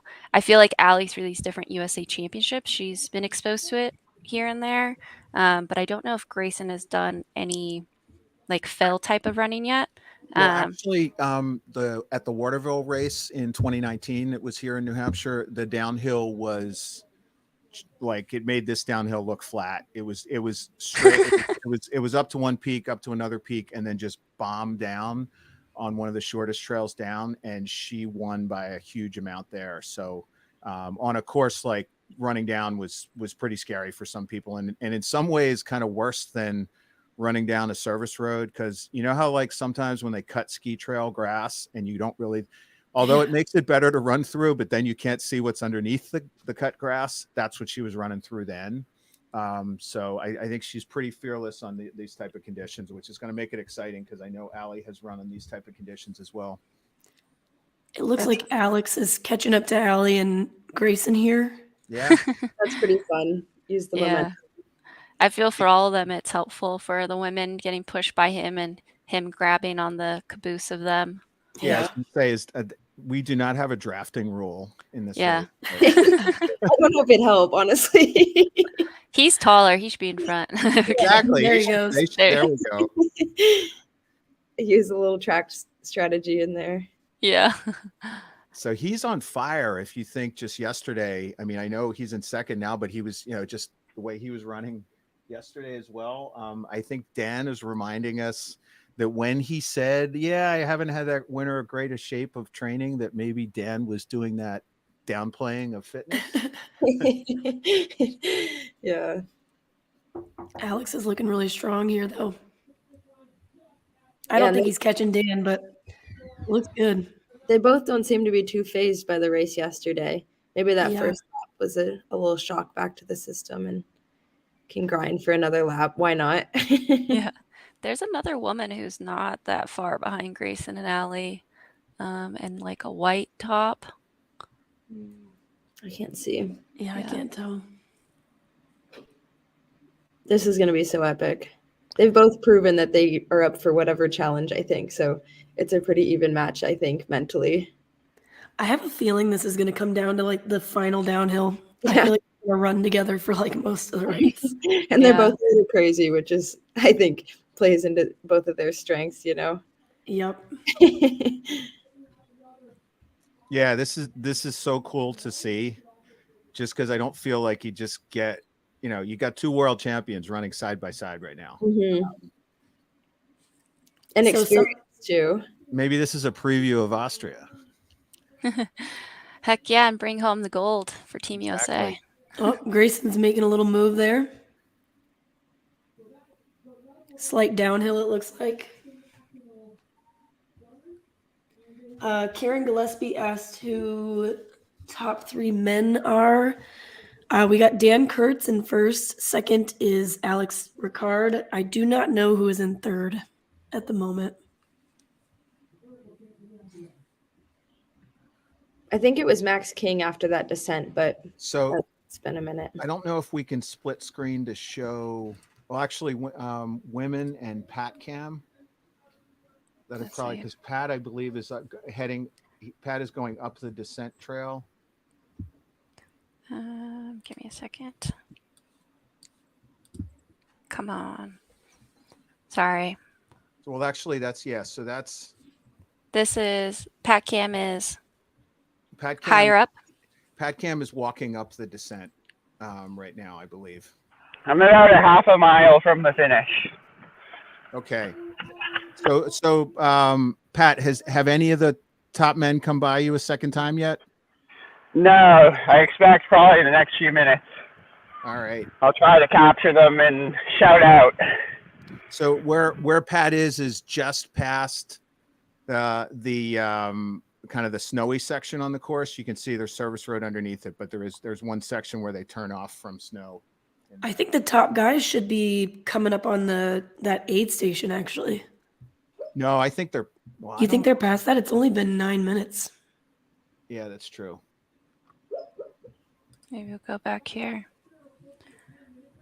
Because it took them about 20 to get to the top last time. Should be 21 minutes. You know what? Actually, maybe let's put the descent on. Maybe we'd be able to see if there's anybody there.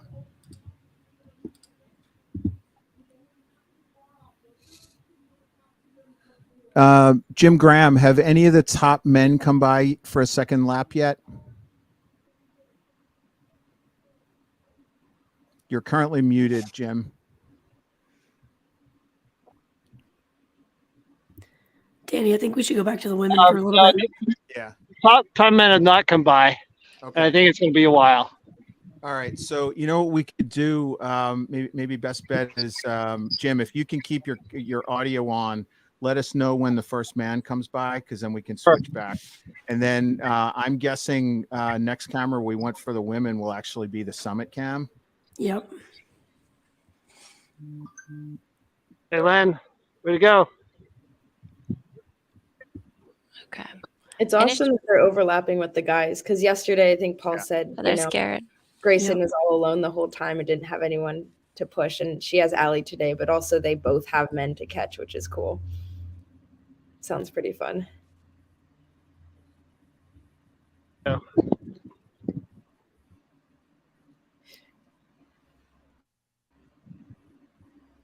So I don't know if you want to try. There we go. Maybe we'll see here women come through.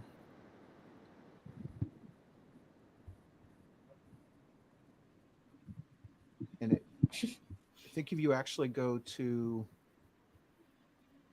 what is it, Summit? Yeah, there we go. Yeah, that's right before they turn off on the descent.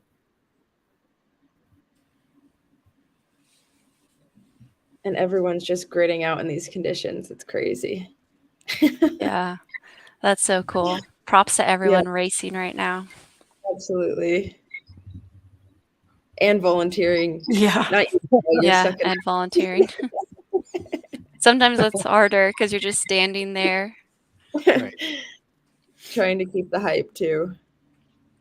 Mercedes, we know at least the top 2 men past the women, and then after that we have a break in the camera, so we're not really sure where third place is at the moment, but I'm sure they've also caught up to the top women at this point.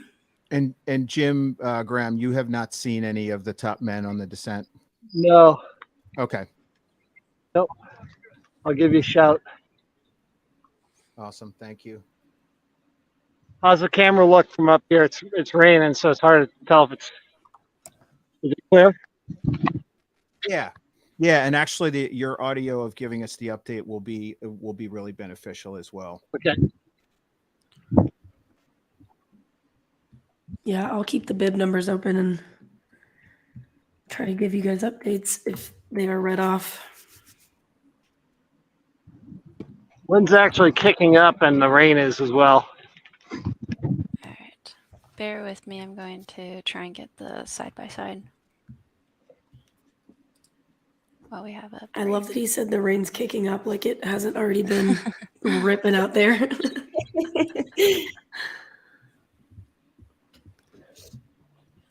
Okay.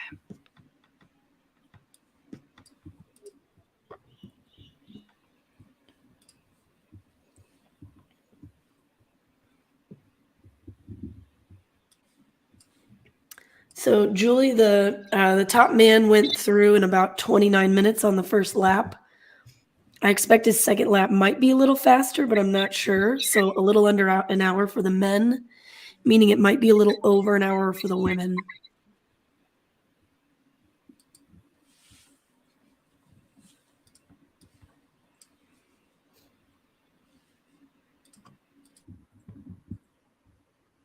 This is not the top men you see coming.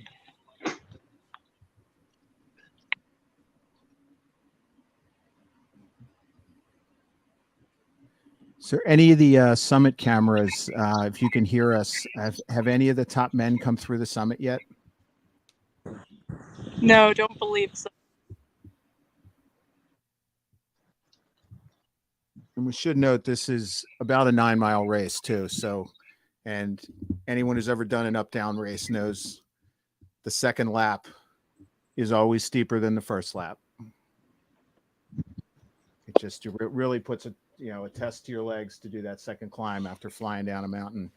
Think about it: descending in 1.5 miles, ascending in 3. Yeah, I think it'll show who practiced that. I do think that takes a lot of, neuromuscular and remembering how to race like that, because it's so much harder to do that rather than just up than just down. All over again. It's absolutely brutal. Good. All right, way to go.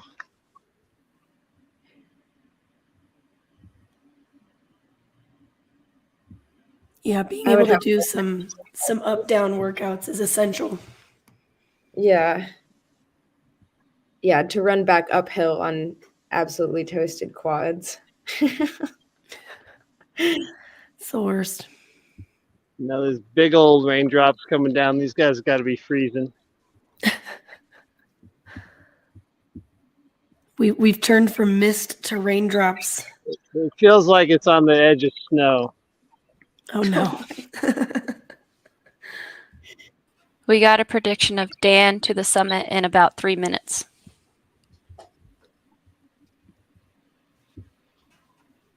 Way to go, guys.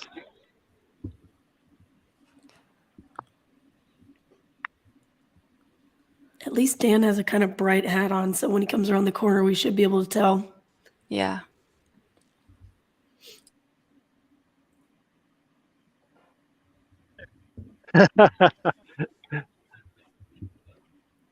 Way to go. Oh man. Nice job.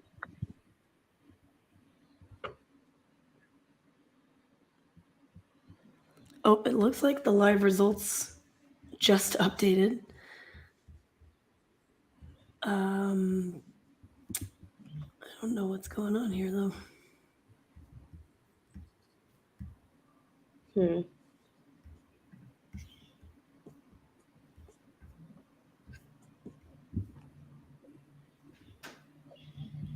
Yeah, these don't seem right.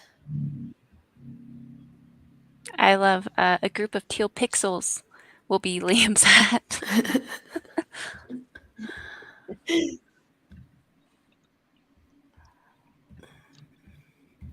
Oh man. Yeah, what is Running through these conditions and then also having to see roots and rocks and with raindrops in your eye getting blown into your eyes just makes this so much more challenging.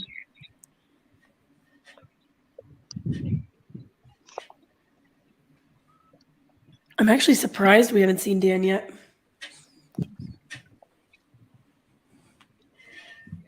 Yeah, and this just may be, if you think about it, he's got yesterday's race on his legs. So does Alex. Yep. And, this is quite the grind uphill. Yeah, and if any of the summit cameras, if you do see the leader, give us a shout.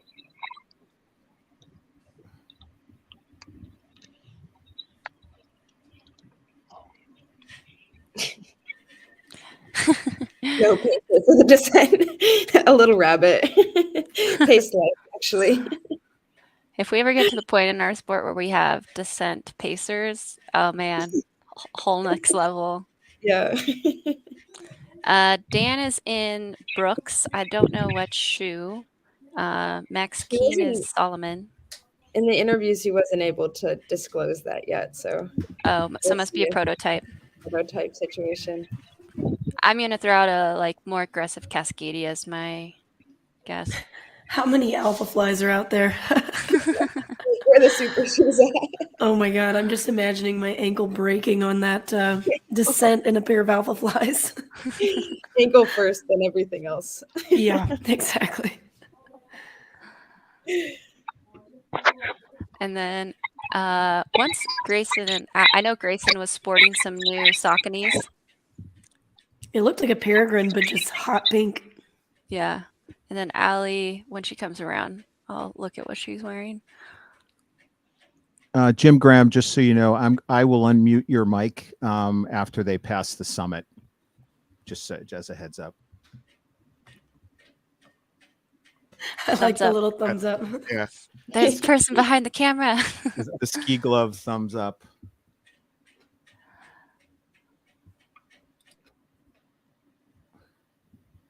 You might actually, just because I think it's a little closer, I wonder if we switch to Summit Camera 2.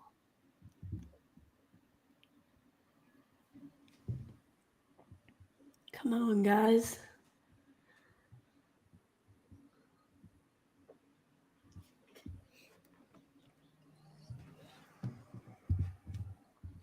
And it'll be interesting to see, also strategy. We saw where Max King was on the descent. Well, interesting to see where he's placed when he gets here as well, and what he saves coming down the hill. Same thing with Eddie Owens. This is certainly Eddie's type of climb.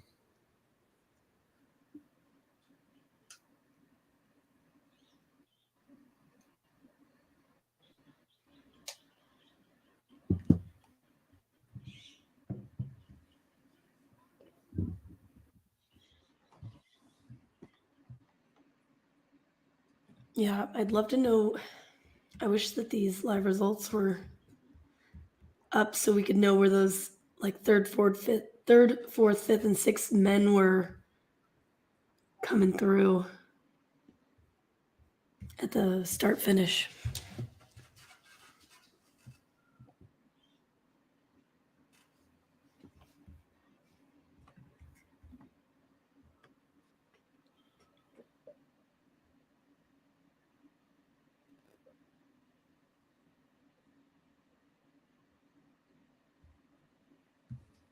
Yeah, I know Dan's been training in Flagstaff this winter and living in his van.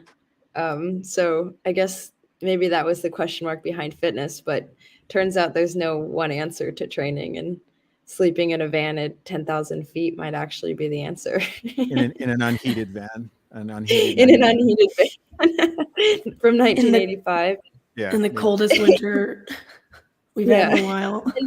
Then you have Grayson also living in Flagstaff, but training for, I mean, obviously this, but also getting Olympic trials qualifier. Oh, is this our lead male?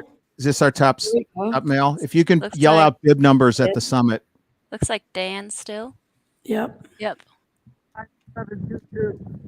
5722. That's Dan.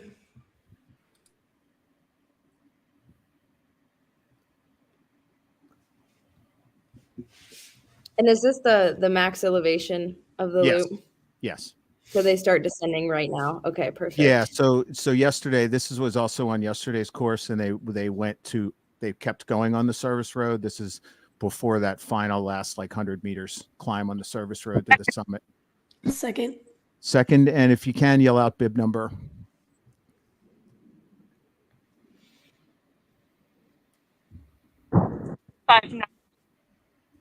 And Jim Graham, if you want to let us know when he's gotten there. That looks like that was Alex. That's Alex, yeah.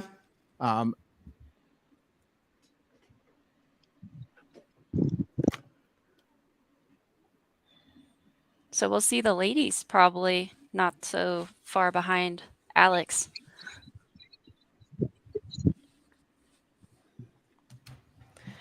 And a reminder that second place right now, Alex, he's actually a Canadian.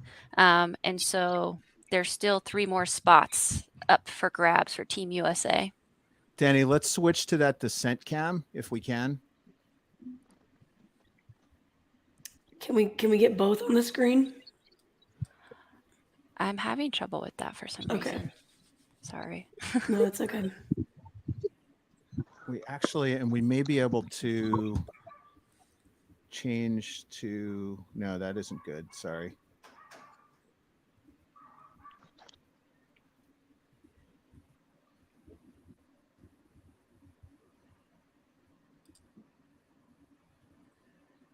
Oh, who was the third guy just there I think we have the first man coming through. for the descent? Yeah. Sorry, Whoever's Danny. at the Danny, if whoever's you want to go back, 5722. 5722. Here he comes. So there's Dan. There goes Ben. but we don't know who went through the summit. So there's Allie. So Where's was Allie the first woman? she the first? Summit camera people, do you know, was that Allie's first woman or was Grayson first? It sounds like Grayson was first. So Grayson Okay. first, Allie So- second. So if we switch back to that descent cam, that means they'll both be coming through that. Very soon.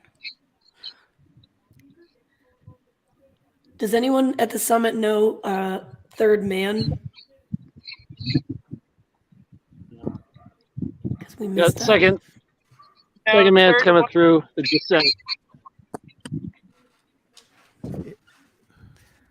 Third man. It looked like a white top. This is 5928. All right. So So that's Alex. Yep. Oh, third woman just crossed the summit. And I feel like we possible- should just stay here.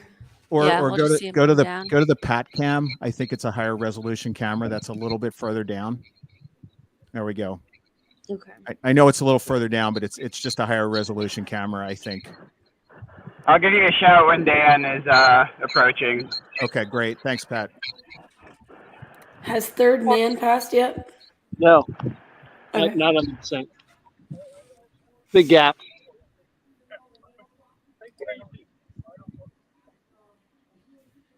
Yep. Here we go. First woman's coming down the descent. Jim, let us know if it's Grayson or Allie. I think it's That Grayson. Looks- Yep.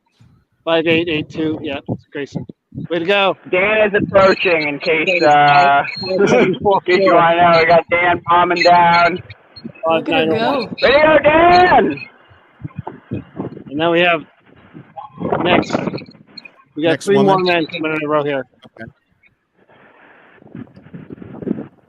You say There you go, 3 women in a Dan! row? So there's 3 more men in a row. So there, it looks like that's Dan coming through. Woo, woo. All right, you'll be at the finish in probably 3 or 4 minutes or sooner. He looked happy. Yeah. Nice job. Yeah, no sight of the second man yet. I'll try to follow the top woman. I'll run with them if that works. Yeah. What is the best finish line camera, Paul? All right, Alex Ricard is in second. He's approaching down till now.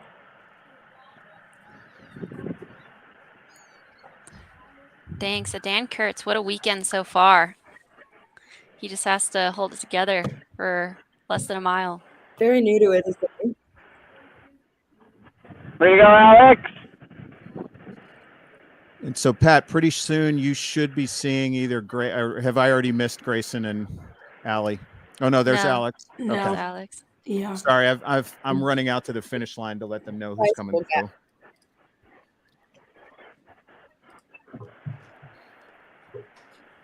So I'm wondering, All Did they- right, we have our third place male coming through, red shirt.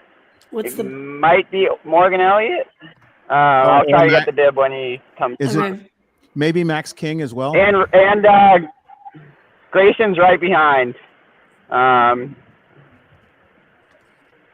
Elliott in third place.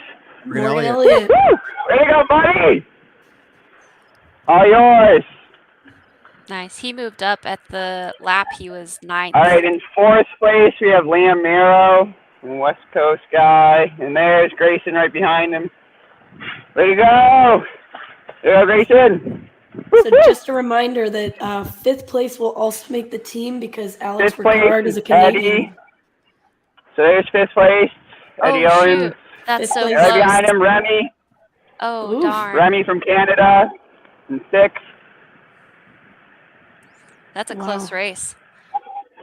7th place, we have 5699. Nice work, nice work. That's Casey Campbell. We got Max King, 8th place. Way to go, Max. Downhill's all yours. Woo-hoo. So Grayson. All right, and here comes Allie Mack. On Allie Mack. Allie's approaching on the downhill, running right next to Garrett Corcoran. And Garrett's in 9th. And a reminder, this is the first lap for the women, so they still have one more lap. Way to go, Allie! Nice job, Garrett. So I've stepped away. Do we Hey, have our Allie. 5th man? Has our 5th man come through past Pat yet? Yes. Yes, that- 5th place was Eddie Owens. Okay, because that would actually be the 4th person on our team. Yep. Yes, but it was really close. Yeah, he was super close. Yeah. with 2 other guys. Which camera would be the best for the finish Nice line? job, Matt? Mason. Let me check.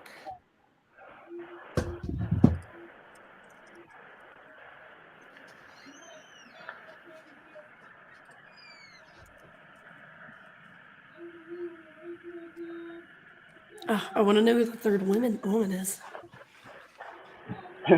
I'll let you guys know as soon as I see him. Nice work. That's Cole Campbell. I think Cole is maybe 11th. Bit of a gap now. Wow, this women's race just like blew open. I think our 3rd place woman is approaching. I think they've got pink arm sleeves on, white top.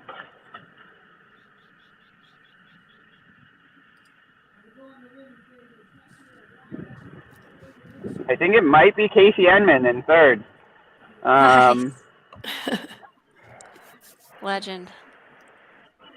Yeah, I think that's Oh, thanks. Casey.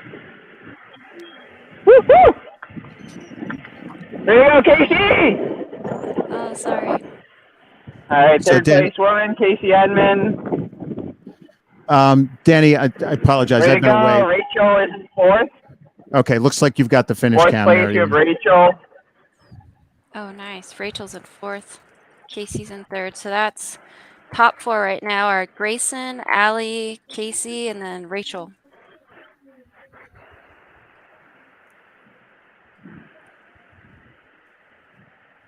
And so after All right, here's our 5th place woman.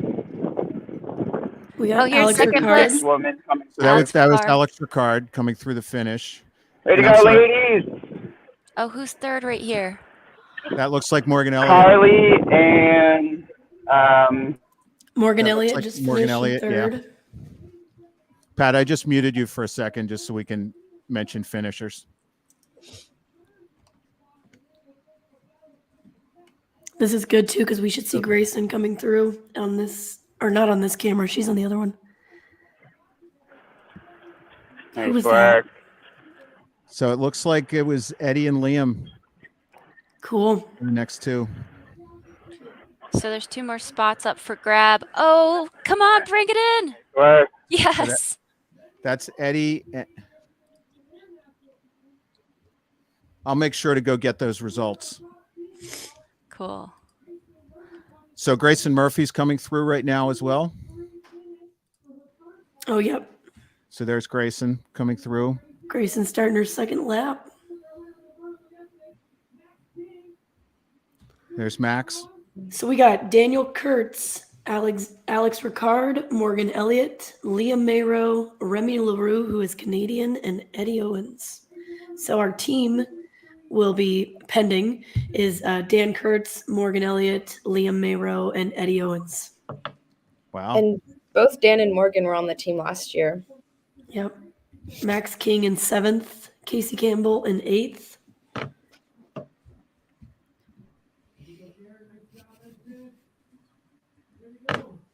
So, Pat, if you want to, I guess, yeah, we'll be looking for Allie coming through here as well.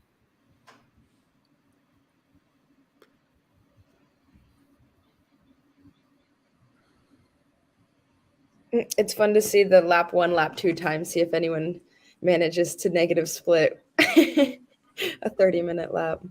It looks like that was Mason Copey that just came through. Yeah, I think Dan's first lap was like 29 minutes. Oh yeah, 29 and 31. So Shows just how that builds up in your legs. yeah, none of the top guys So negative Allie split. is coming through right now Yep. to finish her first lap. She looks like she's moving. She is. She's moving. She was 35 flat on her first lap. Nice.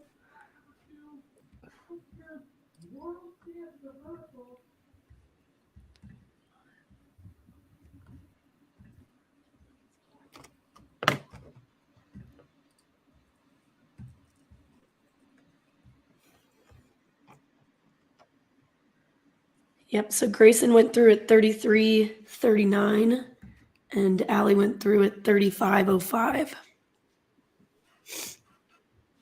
About 90 seconds or so. Yeah. Yeah, that's a really good lead for that first lap. Yep. So we should see Casey coming through relatively soon.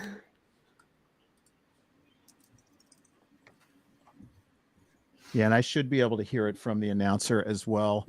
And we may then, so the Tesla cam is at about, actually, I don't know where they are on the course. They look to be parked at the same spot. Okay, so I just got a message. They're at the 1 mile-ish mark. So just in terms of if we want to switch to them to see where Grayson is.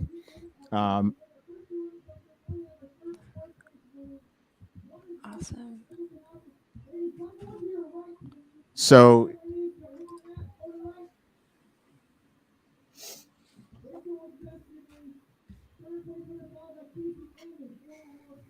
it looks like it's Rachel and Casey. I'll tell you for sure. So yeah, Rachel and Casey are side by side. They just went through. Oh, just missed them. Yeah, there but they they're are. literally side by side.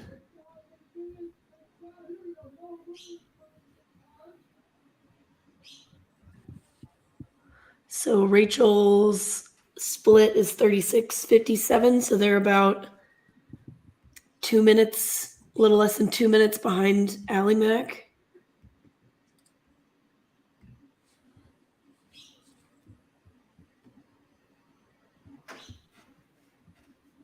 And so if you That want, looks like Megan Lacey. Was that Megan Lacey? yes, I believe that was Megan Lacey just powering Sweet. through. Yes. Megan Lacey in 5th. And so if you want Danny, switch to that mile 1. Yeah, and I don't know how good coverage will be there, but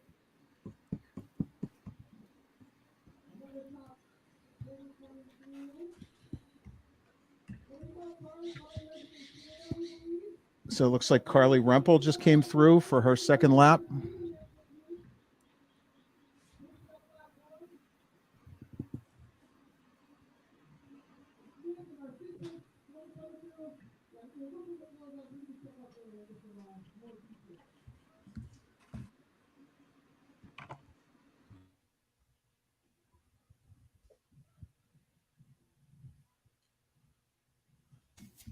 So it seems like this second lap could be fairly exciting for that 3rd and 4th place spot.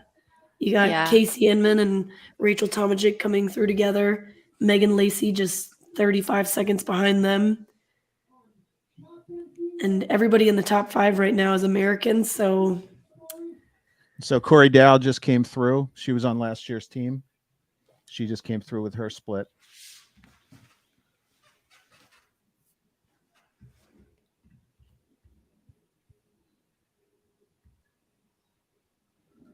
Make a note in terms of some people. I know yesterday we were able to interview Bring it back. winners. Today, as part of today's race, there is drug testing, and it's kind of random whether we pick one day or the other. So some of the top athletes will be going into drug testing, so won't be available for interviews right away. but we do consider that a really important aspect of the support of the sport. You know, we want to keep it clean. It's something we're really proud of at our U.S. championships, that we do drug testing. Yes. So Katie O'Regan just came through for the women.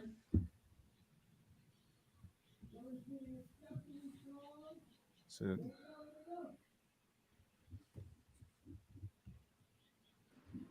So currently our women's leaderboard is Grayson Murphy, Allie Mack, Casey Inman, Rachel Tomajic, Megan Lacey, Carly Rimple, Corey Dow, Katie O'Regan. And those are the only women who've come through so far. And am I correct, MK, that if people are looking at the live results, they can see splits now? Yes. Okay. You have to filter by sex to get the women up top.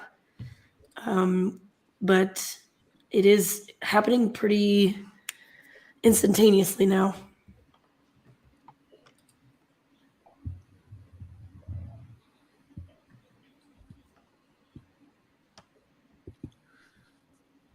It is going to be interesting to see also. I mean, Allie for sure. And I know she's trying to track down or hunt down Grayson, but it's going to be really interesting to see what she can do to try and close that gap on the climb.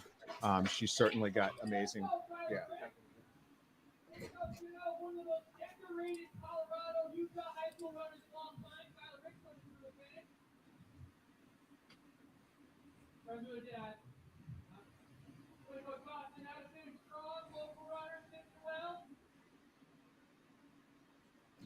We have a request to stay on the finish line cam. Is there any way that the person running this camera that we're currently on could let us know if they see Grayson coming, and then we could switch over? Yeah, actually, the finish cam just went down for a second. Oh, okay.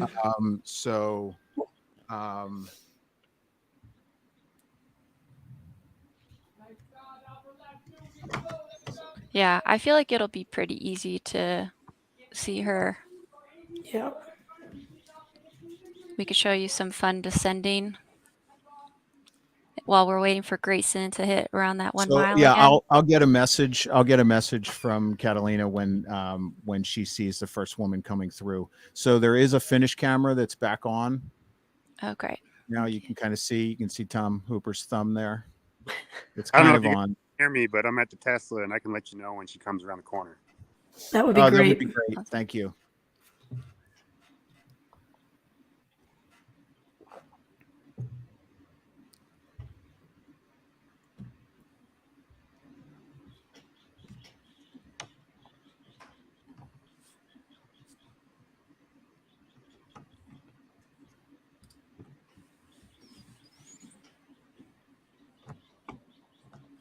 See, is there other men finishing their first lap? Heck yeah, bringing it in.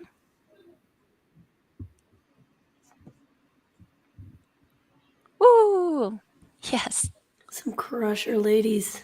And you'll notice that some people have bibs on their back as well. That means they are a member of USATF. And that's actually a requirement if you want to be on Team USA, is that you have to have that bib on the back as well.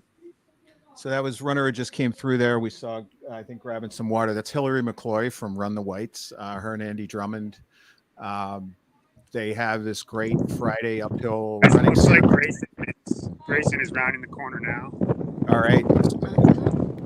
Switch back over to that camera. I'm gonna mute mile one, just so you know, but we'll stay on you.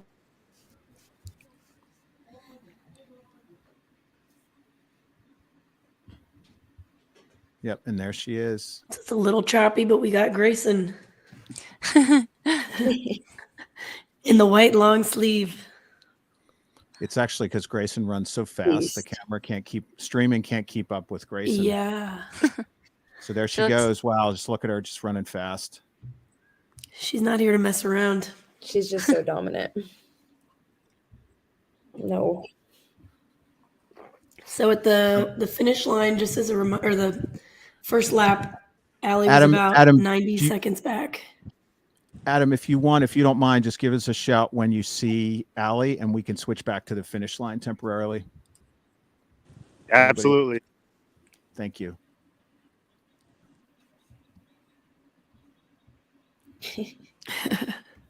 Stoked.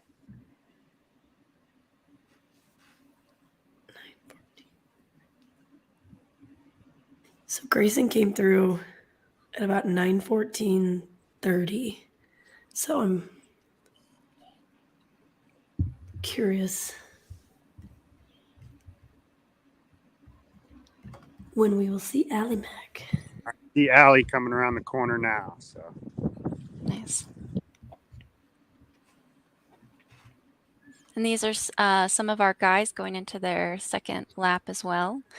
Today we have about 150 participants on the men's side. she's flying. Nice. Yeah, her- she seems to have made up a little bit of time. Not a ton, but maybe like 15 seconds. Which that's a lot in Yeah. in a mile and a half.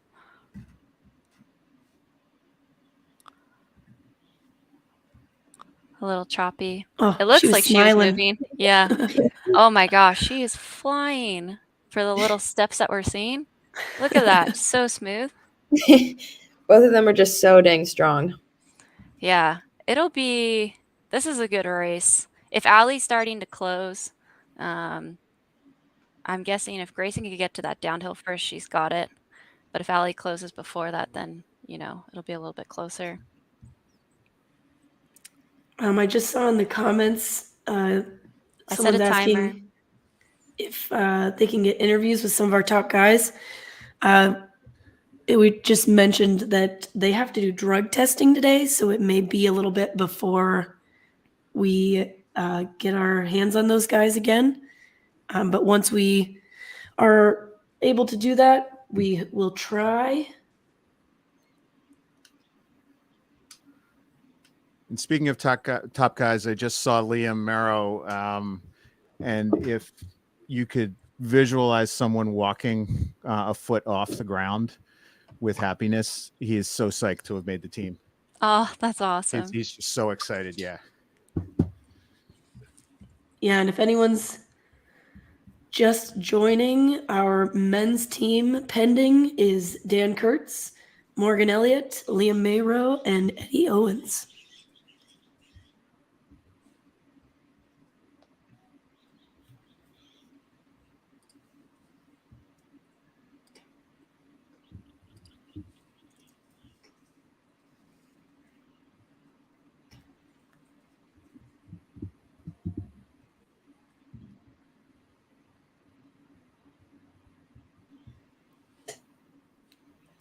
And Hopefully we can get an update from the summit again if they see Grayson coming around. I think we've got our third place female coming around the corner now. Okay. It'll be interesting to see because this is now Rachel and Casey. See, did one make a move on the other? Casey is a descender's descender, so it would be her trying to hang on to Rachel. You'll have to let us know, Adam. Are the two women still together? Yeah, it looks like they're maybe 100 feet apart. I'm seeing a pink arm sleeve. Is that Casey? Yeah, so That's Casey's Casey. leading. Rachel's behind her. I believe, and there's Rachel. It's really exciting. I know Rachel has commented on, she's really tried to learn how to run up and down, how to do technical trails. She's really been focused on that. And Casey Enman, I believe, Danny, in our podcast preview of this, you were the person who said never ever count Casey Enman out of anything. And Casey, I believe, is 43 as well. It's just absolutely phenomenal athlete. She made the team in 2019. I can't remember if she raced in the 2022 qualifier, but just a phenomenal up and down runner. So it's really exciting to see her focused like this. This is why she didn't run yesterday either. She's really, really focused on trying to make the team. Yeah. Did we have sorry, real quick, did we have a fifth woman come through, or was that another guy? Adam, has fifth woman come through? Fifth woman did come through. She wasn't far behind third and fourth. It looks like sixth is about to go by my screen right now. Okay. Did you happen to catch a? That looks So that's like Carly. That's Carly. I think it was Megan. It looked like Lacey. Megan when she Yes. passed. Okay, that would be Megan Lacey. Okay. Yeah. Which Megan Lacey is a good descender. Yes. So if she gets in striking distance, she very well could still make the team. And she's got fresh guys- legs too. Yeah, she was saying in interviews that she's feeling much stronger this year than she has in the past couple of years. So that's very exciting to see. There's another runner, female. My guess is that would be, was it Casey that came through after? No, Casey was third. So it was I think it's Casey Casey, with Rachel. Or and sorry, then not Casey, Megan. Corey. Corey Dow. Yeah, I think that would have been Corey Dow that just passed us. Is the summit cam going to come back up? We'll see.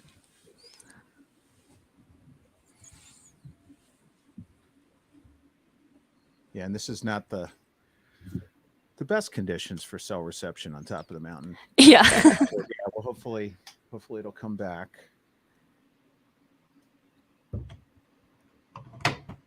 Let's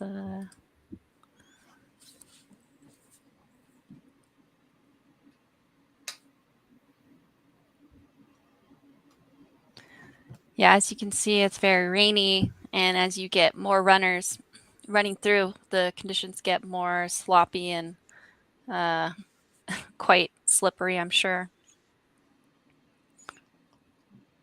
Yeah, so the women get the added fun of finishing after half the men. It's definitely a little muddier for them. A little bit more torn up, at least. You guys mentioned Corey. I think she's coming through right now. So. Thank you. Thrown off the arm sleeves. True New Englander. Yes, I was going to say that was Corey going through there. Okay. She's braved the winter. Yeah, Corey runs on snowmobile trails all winter too. So She didn't need no arms. Yeah. So, Danny, is the summit cam down completely? Yes, right now it is. Yeah, I was going to say, because I feel like Grayson should be coming up. Yeah, let me go see if I can get any intel on that. Be right back. Can the descent camera let us know if they see Grayson, please?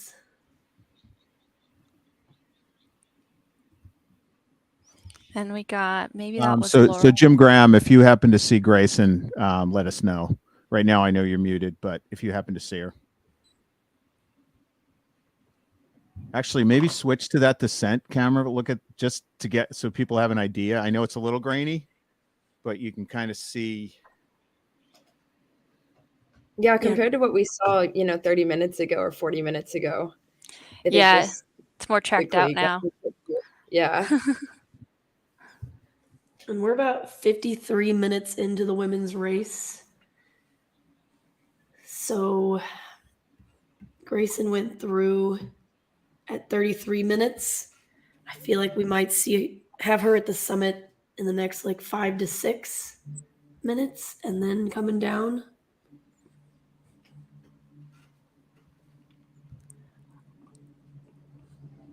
Lauren, have you done a looped course yet? Never 2 loops, just one.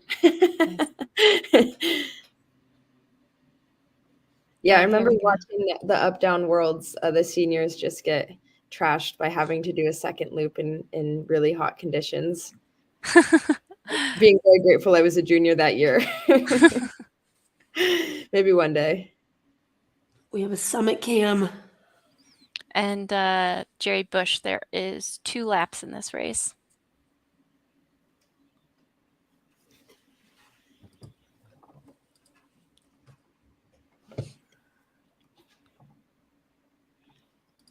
So much anticipation.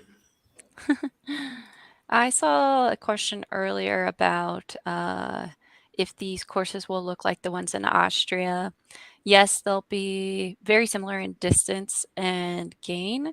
I don't know if they're going to be like muddy like this. I suspect it'll be a bit warmer in Austria in June, but I do think this is a great course to pick our best Team USA this year.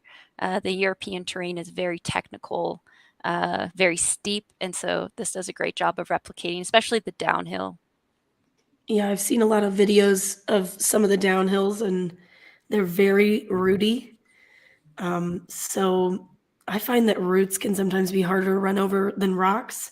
And I think this kind of more like moss running probably is pretty comparable in that sense. And the humidity as well. It's supposed to be very humid in Austria in June. That's actually been a just has someone, someone who's been involved in like how we pick selection races or hosting them. That's something the kind of the MUT committee was really focused on, was trying to match at least terrain, like even if you can't exactly match a course. And I think we've seen results of the team as we've done that. When we have good challenging selection races, we just get phenomenal athletes who then when they go to Europe, they aren't saying, what is this? This is crazy. They're ready to go. And I think that, this is definitely going to prepare people really well for Austria. Yeah, I remember 100%. you guys mentioning that, trail does just sometimes pander to different people's strengths. So if this was a fast, flat course, it would have, maybe selected a team that might not be able to compete as well in Austria. So it's cool that you've been able to adapt to, I guess, the rigors of what the course at Worlds is going to require.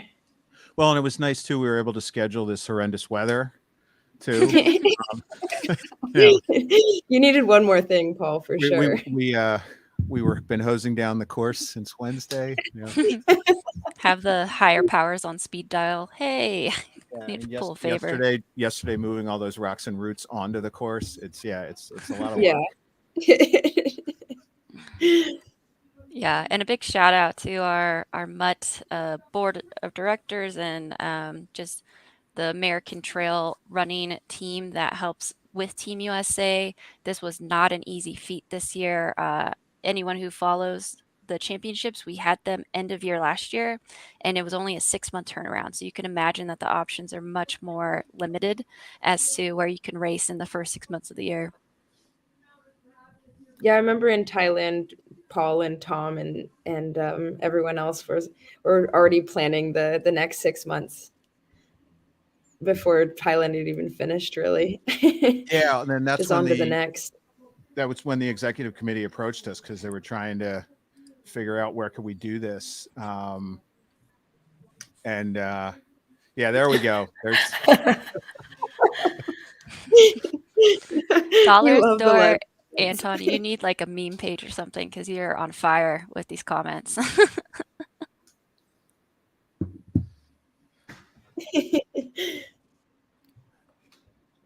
So it looks like Tom and I will be buying like 600 buckets of soup and coffee for those people standing there next.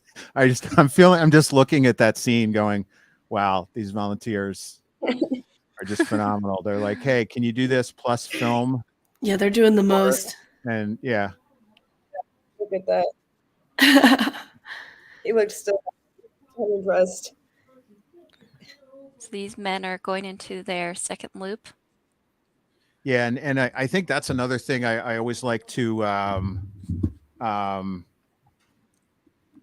comment on is, this is a race with a national championship, but if you're in the middle to back of the pack in this field, you're out there in these conditions for a longer time, possibly hiking on the uphill and just major I think props. this is Grayson. Top woman coming through at the summit, Grayson Murphy. Yeah, there she is. Oh, she looks good. Incredible. Yeah. Motoring. Just Yeah, along, Grayson. wow. Now it's home free. She's just Now got to it's get through this putting the arms downhill. out and flying. Yeah, There's that little steeple there. exactly. That's what she needed. She just needed something that Yeah, looked like a A steeple. little barrier.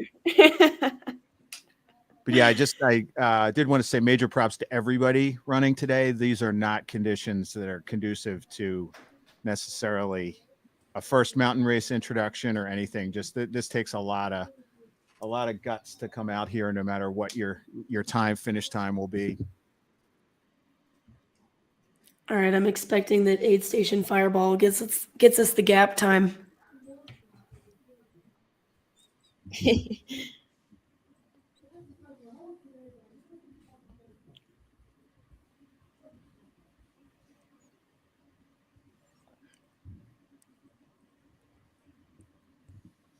Nice. Yeah, I can only imagine the conditions have gotten so much sloppier. So the next camera, Jim, you are muted right now, or in case, I don't know if we'll see Grayson coming through soon.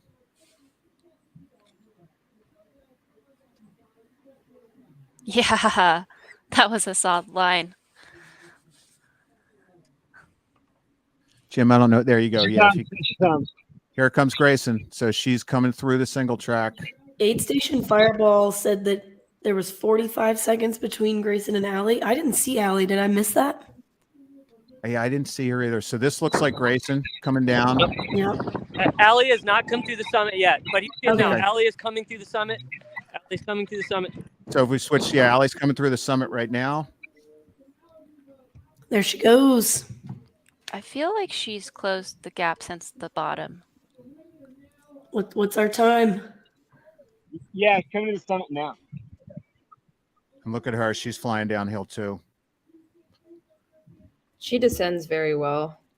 45 seconds, aid station Fireball. Oh, 2 2 minute minutes different. difference. So it's about the same or a little bit more.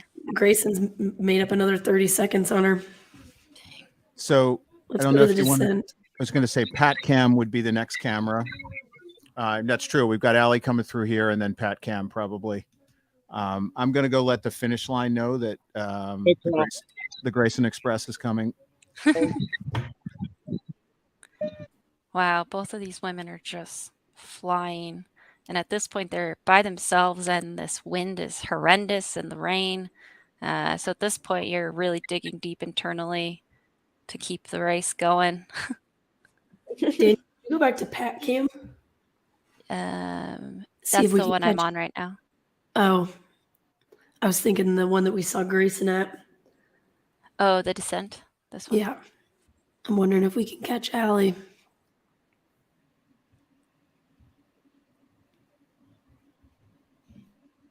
Lost 30 seconds. So Grayson must have been motoring. Coming. Oh, no. No. We got some cowbells. Yeah, she's coming. Allie's coming. Cool. Oh, she's flying. Nice. I think I can see. Oh, there she is. Oh. Yep. They better watch out. Yeah. He's coming in hot. Oh, there Oh. she goes. Sent it. Incredible. Yeah. Okay, I think we can probably cut back now to that lower one if you want. Unfortunately. Oh, there it is. Shameless plug for the Sub Hub Pod, which me and MK are the host of. We did a recent episode with Allie Mack where she kind of talks about, her feelings going into this race, and just what she's going to have prioritized this year. So definitely recommend that as a listen if you're a big Allie Mack fan, or just want to hear one of about one of the most interesting runners, in my opinion, in the sport right now. Here comes Grayson, maybe quarter mile or closer. Is my video coming through okay? Yes. Yep. Awesome. Yeah, so Grayson's approaching, probably just over half a mile to the finish. And you can see this is the snow section of the course. They've got a little higher up, and then you can get around the snow. Way to go, Grayson! And there's Grayson. She's flying. Yeah, she's Yeah. hammering. Leaving nothing to chance. I love that. It's up to us, really.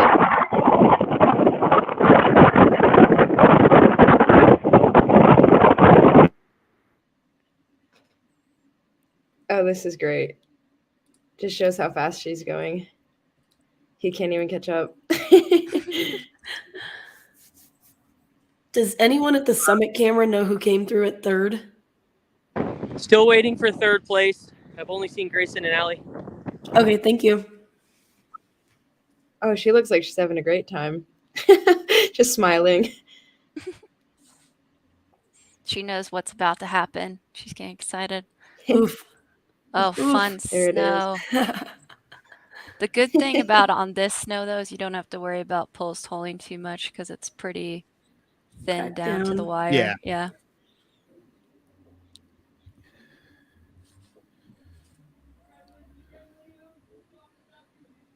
There she is picking her line too. Third woman coming through the summit, 3 and 4. So they're together. So that's Casey, And Rachel. And Rachel. Casey and Rachel together. Oh, get up, Rachel. You got it. You're almost there. She was a steeplechaser in college too, so I'm sure she's had many of those falls. Yeah, we'll have to see if any of the other women are coming close again.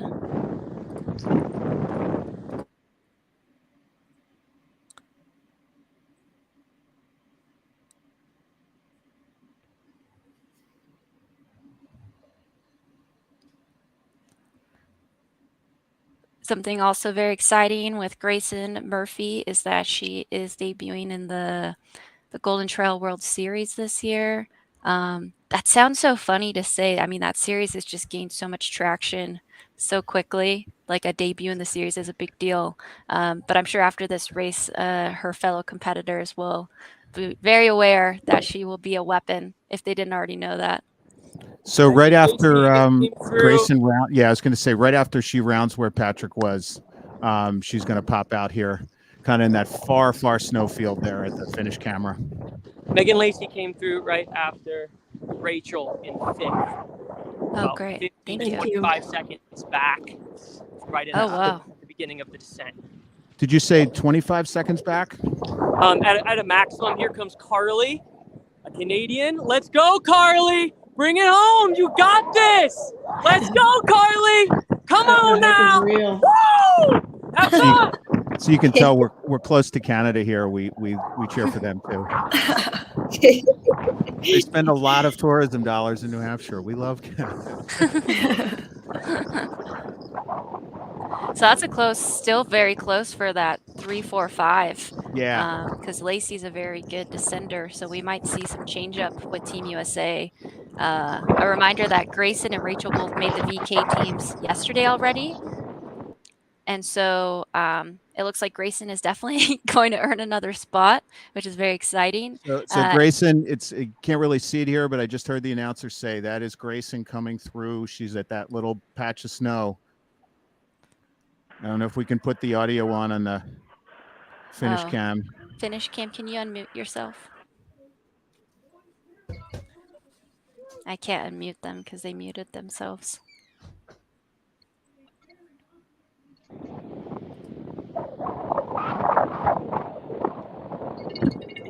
Number 7 at the summit coming through.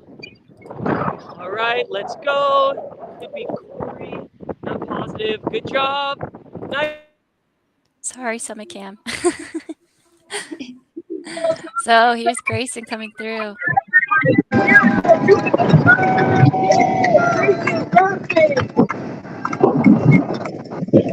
at that wind. Oh my Throwing up the gosh. peace signs.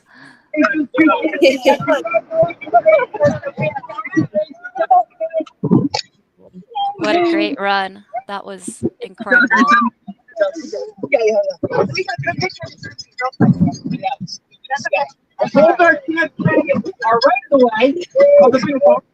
Also, they're phenomenally bad for our sport.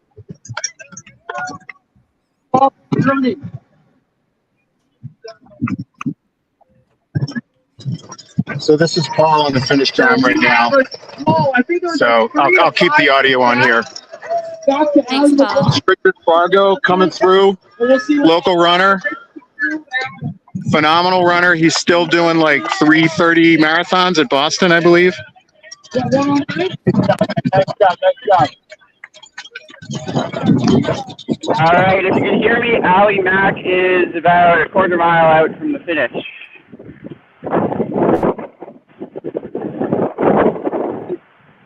Way to go, Ali! Say that again, Dan. I think the Glade section was easily the best part of the just the speed. Way to go, Ali! Looking strong. So Tom Hooper, race director, you can see he's happily dressed head to toe as we wait.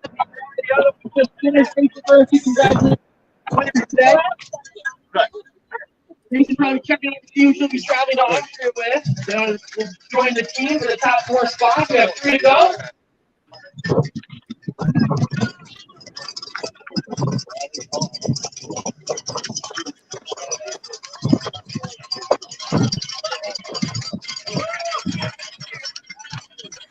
And here comes Allie. Amazing. Allie. My favorite Good job. comment so far, hashtag job. Chasing Grayson and Mac Attack.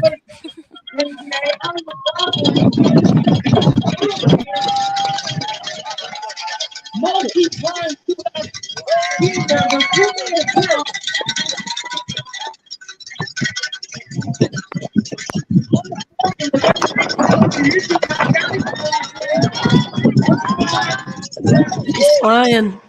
Oh, yeah.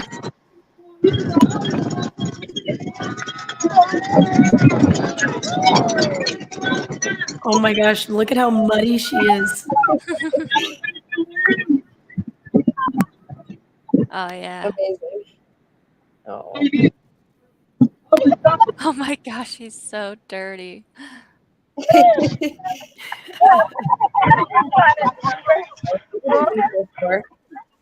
Yeah, incredible races by both of these women. I mean, we're just so blessed. We have 2 world champs right there in a great battle against each other that we are sending as part of our Team USA for VK and Classic. So both of these women are on the VK team and the Classic team. So positive all the time.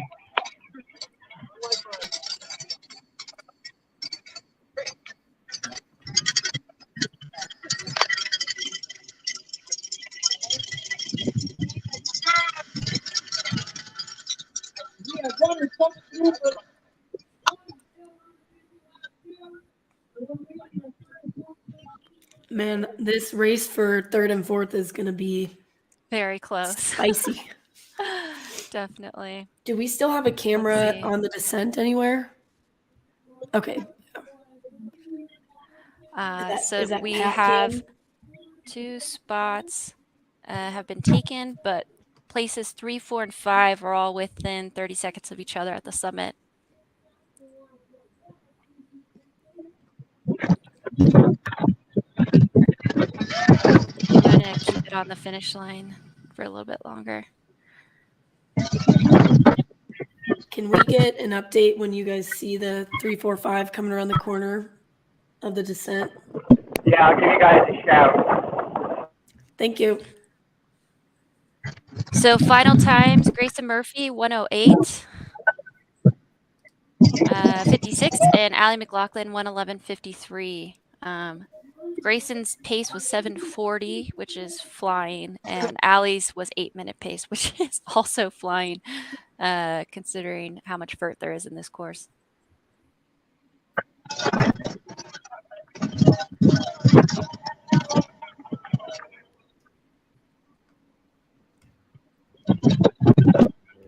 Yeah, and Grayson split 33:39 for the first lap, 35:16 for the second, and Allie split 35:05. I don't know if you can see there, but it's pretty muddy here right near the finish. Oh yeah.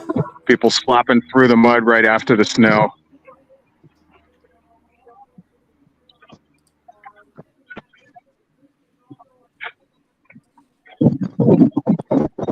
That was just local running legend Emer O'Donoghue, who I believe Emer has finished 100 USATF New England mountain running races. Just a phenomenal older runner who's still out there going strong.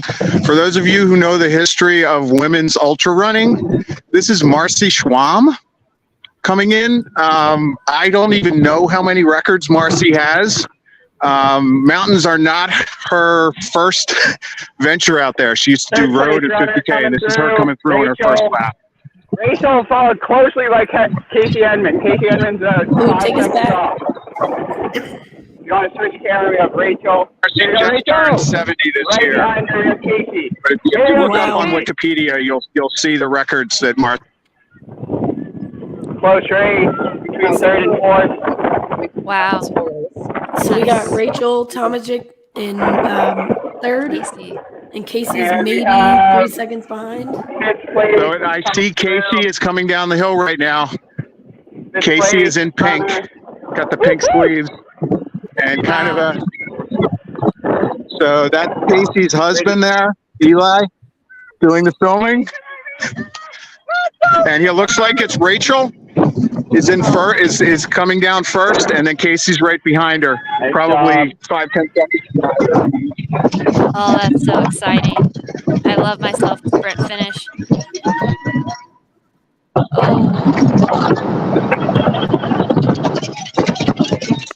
At this point, too, you are so cold. All right, so it looks like Rachel's holding on to third. So she made up some ground because she was behind Casey at the summit. And there's Casey, yet again, making another USA team. Incredible.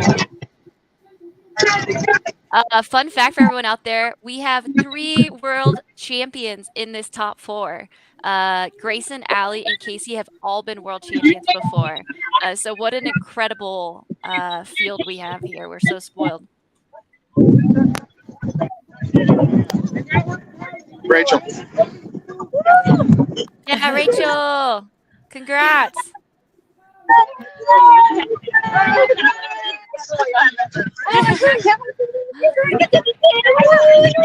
Another thing is for our 2 teams, Allie, Grayson, and Rachel are on both teams.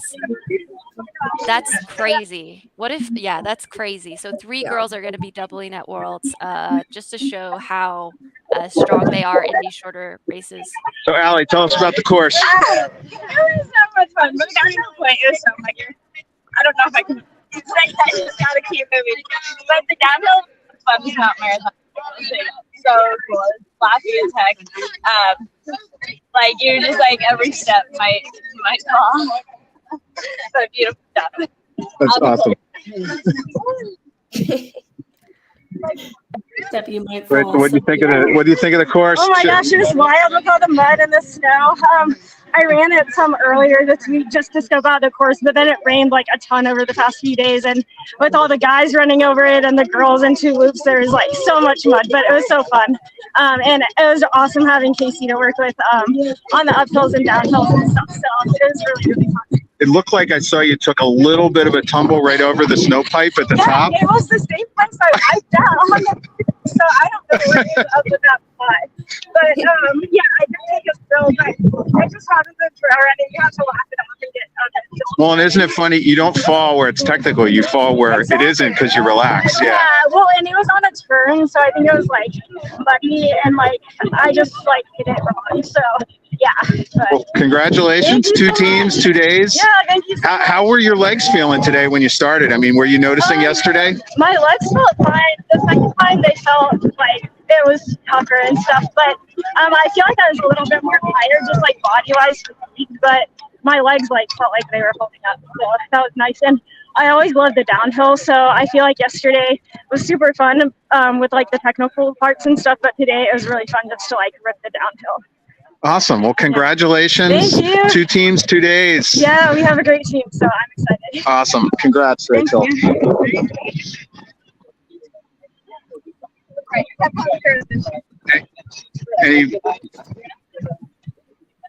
any words of wisdom there, Casey? Well, I put this shark in here. Can you guys see the shark? Because I heard some. Oh, sorry. Didn't mean to do that. I think that was Danny. Yeah, it was. It was Danny. So there you go, and it worked. I guess it was a good motivator for you. Look, yes, she's not too old. Yes. So how's it feel making your, what is this? How many teams? 3 teams? 4 teams? Something like that. There was 11, 13, 19. There's a trail team in there. There's a trail team in there, yeah. So how much maple syrup did you consume before the race? Because we did give a shout out to Running Saps earlier. And Untapped is here. Lots of syrup. Excellent, excellent. Everyone come to my race next weekend. So Casey actually hosts the next race in our mountain running circuit. There's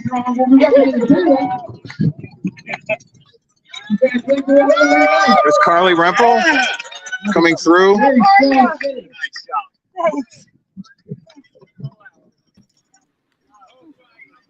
So where is it?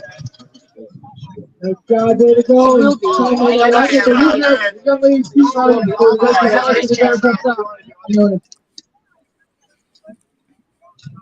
I'm going to see if I can find Grayson. I don't know. Okay.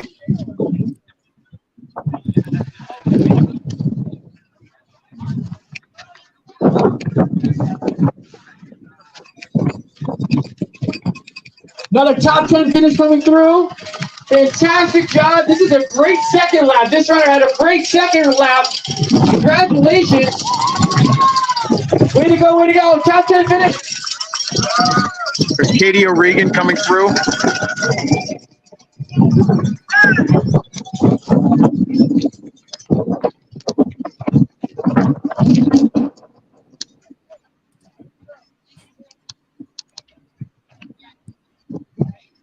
Looks like I think Corey Dow is coming down the hill now.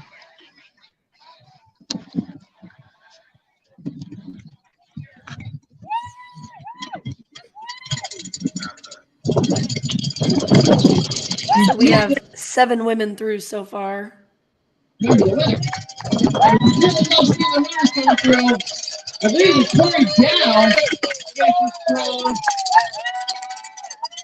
The Rico's Northeast run that we believe. Another top 10 finish. Coming in strong, running great. Way to go, way to go.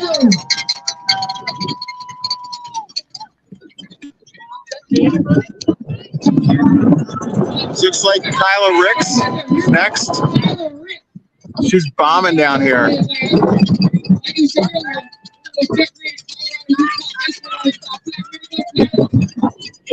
Not boosted up.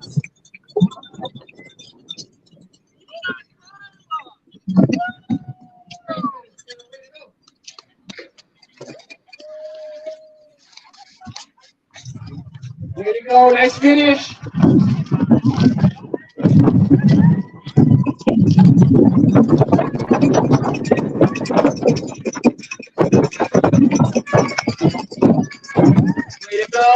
Bib 5877. Top finish in the open women's event. Another top woman finish is coming through. Representing North Bedford. Can you tell me how many? That's Grace Morgan. Over 100. Bib 5879. 5879. I believe that's Emily from yesterday.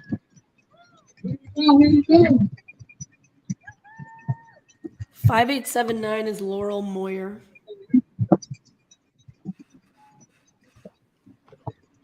So we've got our top 10, actually 11 through now. And this is Bib 5964. I think that's Denali Strable.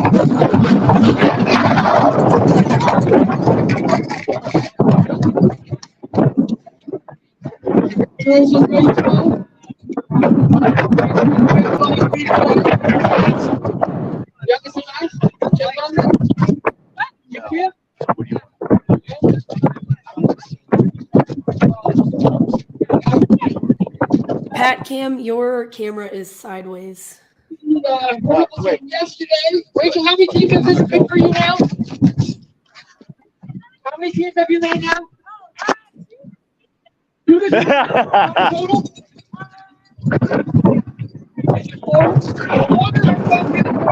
You'll be to see later. Another outfit. Multiple teams are being made this weekend, both from yesterday and today, and then also from previous years. Certain runners show up for events. Just like Casey Evans showed up for just the up and down today, trying to tap into her strength. We have world champion attached to your title of up and downhill runner. You show up in the up and downhill day. Another amazingly strong finish.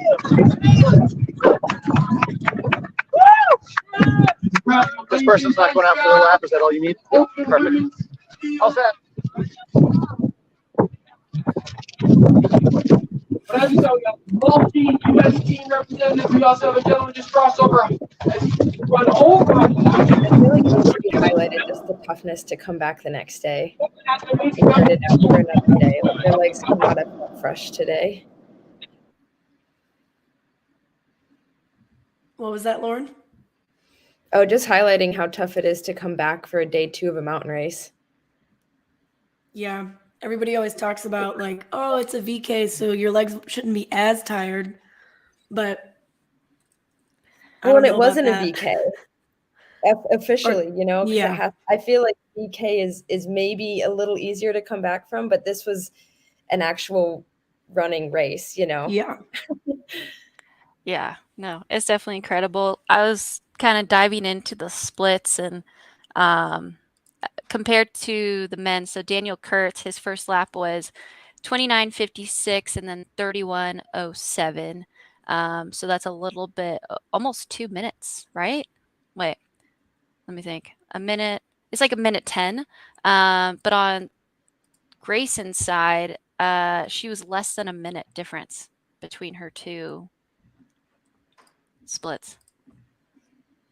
So even. Yeah, that's That's very, very Especially with impressive. the conditions getting worse in the trail, you know, maybe not looking the nicest on the second loop. Well, and on the second loop, she didn't have the men either. She was by herself. Yeah, just hammering away. So our top 10 on the women's side, Grace Murphy, Allie McLaughlin, Casey Enman, Rachel Tomajek. I'm sorry, I keep butchering that. Megan Lacey was 5th, very close. She closed a lot of time on those two. Carly Rempel, Corey Dow, Katie O'Regan, and Denali Strable. Oh, and then 10th was Laurel Moyer.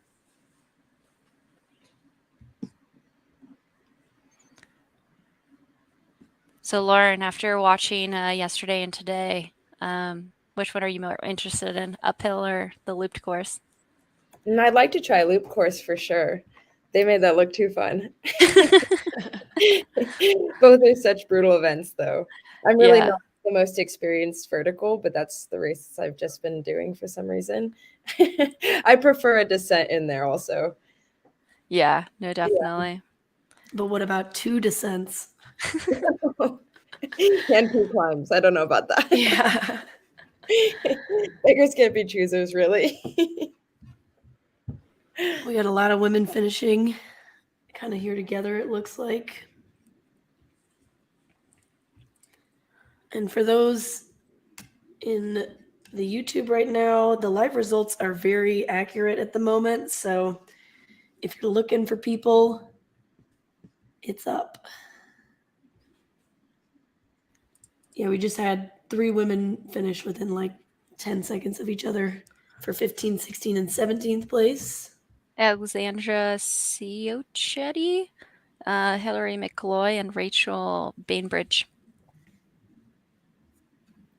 Very impressive timing, I think. Yeah, we had some issues with the men's first lap, but then it's caught up since then. Yeah. We have another woman finishing here. I'm just impressed that we had any Wi-Fi available at all out here. And all the cameras remained, intact despite the conditions. Yeah. So we think. No laptops gone down or phone in the mud. That was just Kelly Snyder that finished from Somerville, Massachusetts. Which I actually was just there in Somerville. I think you're supposed to say it. Who are the top women? All posted in the chat, Matt. But again, the top 10 women were Grace Murphy, Allie McLaughlin, Casey Enman, Rachel Tomajok. That's the Tomajik.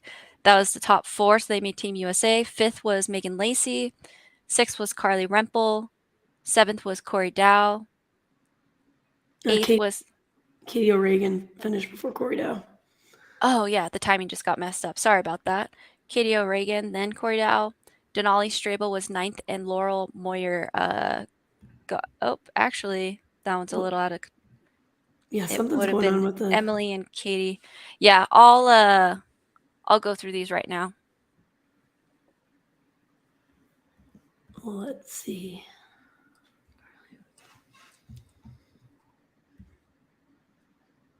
Yeah, something... People are getting all mixed up in here.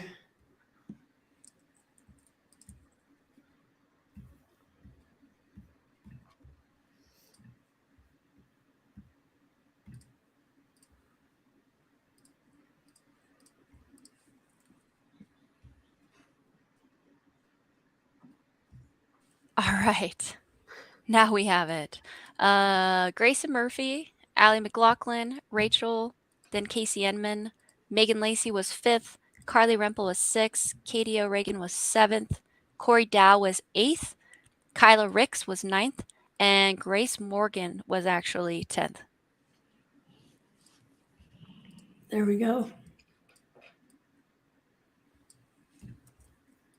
And so at the World Championships, these races happen on the vertical happens on a Wednesday and the up down happens on a Sunday. So the athletes who are on a Saturday. So the athletes who qualify for both teams will have a little bit of a break in between to kind of recover, which is a little bit nicer than, having to do it back-to-back days, depending on who you ask. Helpful. And even last year in Thailand, they only had one day in between people that were doubling back. So having even just 1 or 2 extra days makes a huge difference. 100%. I'm going to double check that that's true, but I'm pretty sure it's Wednesday, Saturday. Yeah, that sounds right.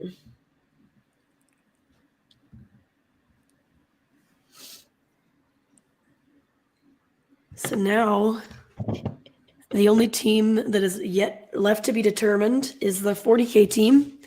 The Breakneck Marathon happens next weekend, also out here on the East Coast, and that will determine the final 2 spots for the 40K team.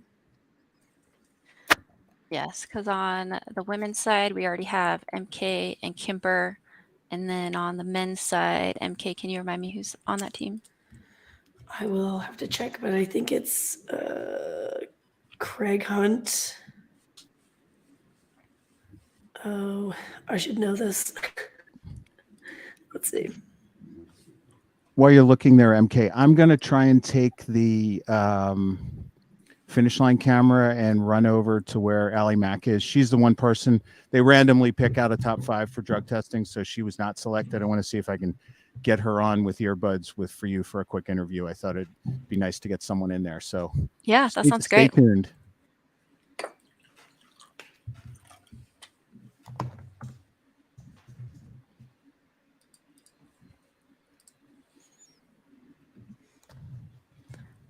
Sixth place is Carly Rempel. Canadian and wife to Andy Wacker. Wife to, wife of. Okay. So the men's team as of right now is Jonathan Aziz and Craig Hunt. Nice.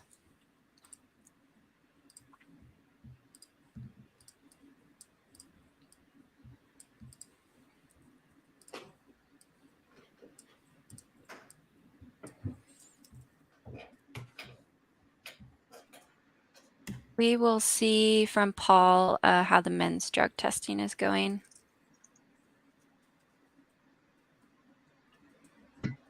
I believe everyone there is still in testing. Yeah, I can personally attest to the testing. It does take some time. We are very blessed and thankful that USA Mountain Running, they do actual like water level testing, so it does take some time. Usually it involves you have to like open some boxes and then you do the urine and stuff like that. So while it takes some time, we're very thankful we have it. Long and everyone's schedule now. Yep. Everyone's probably getting peeing right now, to be honest. If they can, I feel like that's always so hard. Yeah, that's always the hardest. And then you get nervous, you get stage fright. Yeah. It's okay. Allie, can you hear us? I can. Give me 1 second here.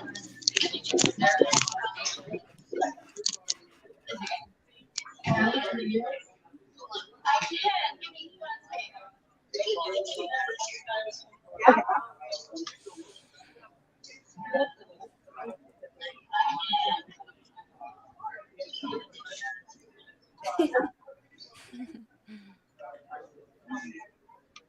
We're very happy to see you in a sweater. It looked freezing out there. What did you think of the conditions? They were great. Like, it made it more fun. It did get pretty cold on the second loop at the top, and then I realized my hands were like, I had gloves, but they started to get numb. But when you're racing, like, I don't know, I hate the cold, but it never like got to me really. And then it just became fun, super sloppy. It was hard to like keep in race mode at a point, because like I could see Grayson on the second loop on the uphill, but then I lost her again, and I don't know where people were behind me, and then it's like just like wet and stuff, and so I kind of lost the like race mentality, and it was more just like this is fun. Yeah. Are you excited to make your the up down team as well as representing in the vertical? Oh, so excited. That's why I came out, because I had the spot on the vert, and so if I'm gonna be over in Austria, I want to have a chance to run both events. That's what I did last year, which was not planned. I was able to Grayson got injured, so I took her spot in the up down, and it was so fun to do both. Like, you just have that energy roll over from the first race, and that's why I came, got my spot, and I think we're gonna have a really strong team. Super excited for Casey Enman. We've been on the team together, in 2018, I think it was, thank you. And she won Worlds in 2011, and so she's a very inspiring, her longevity, and she's hilarious too. So super excited for our team. Allie, what do you have planned before Worlds? Do you have another race or just training through? Did you say before Worlds? Yeah. No, nothing before. Really excited for the next month, because I've been kind of running around doing lots of things in the last couple months.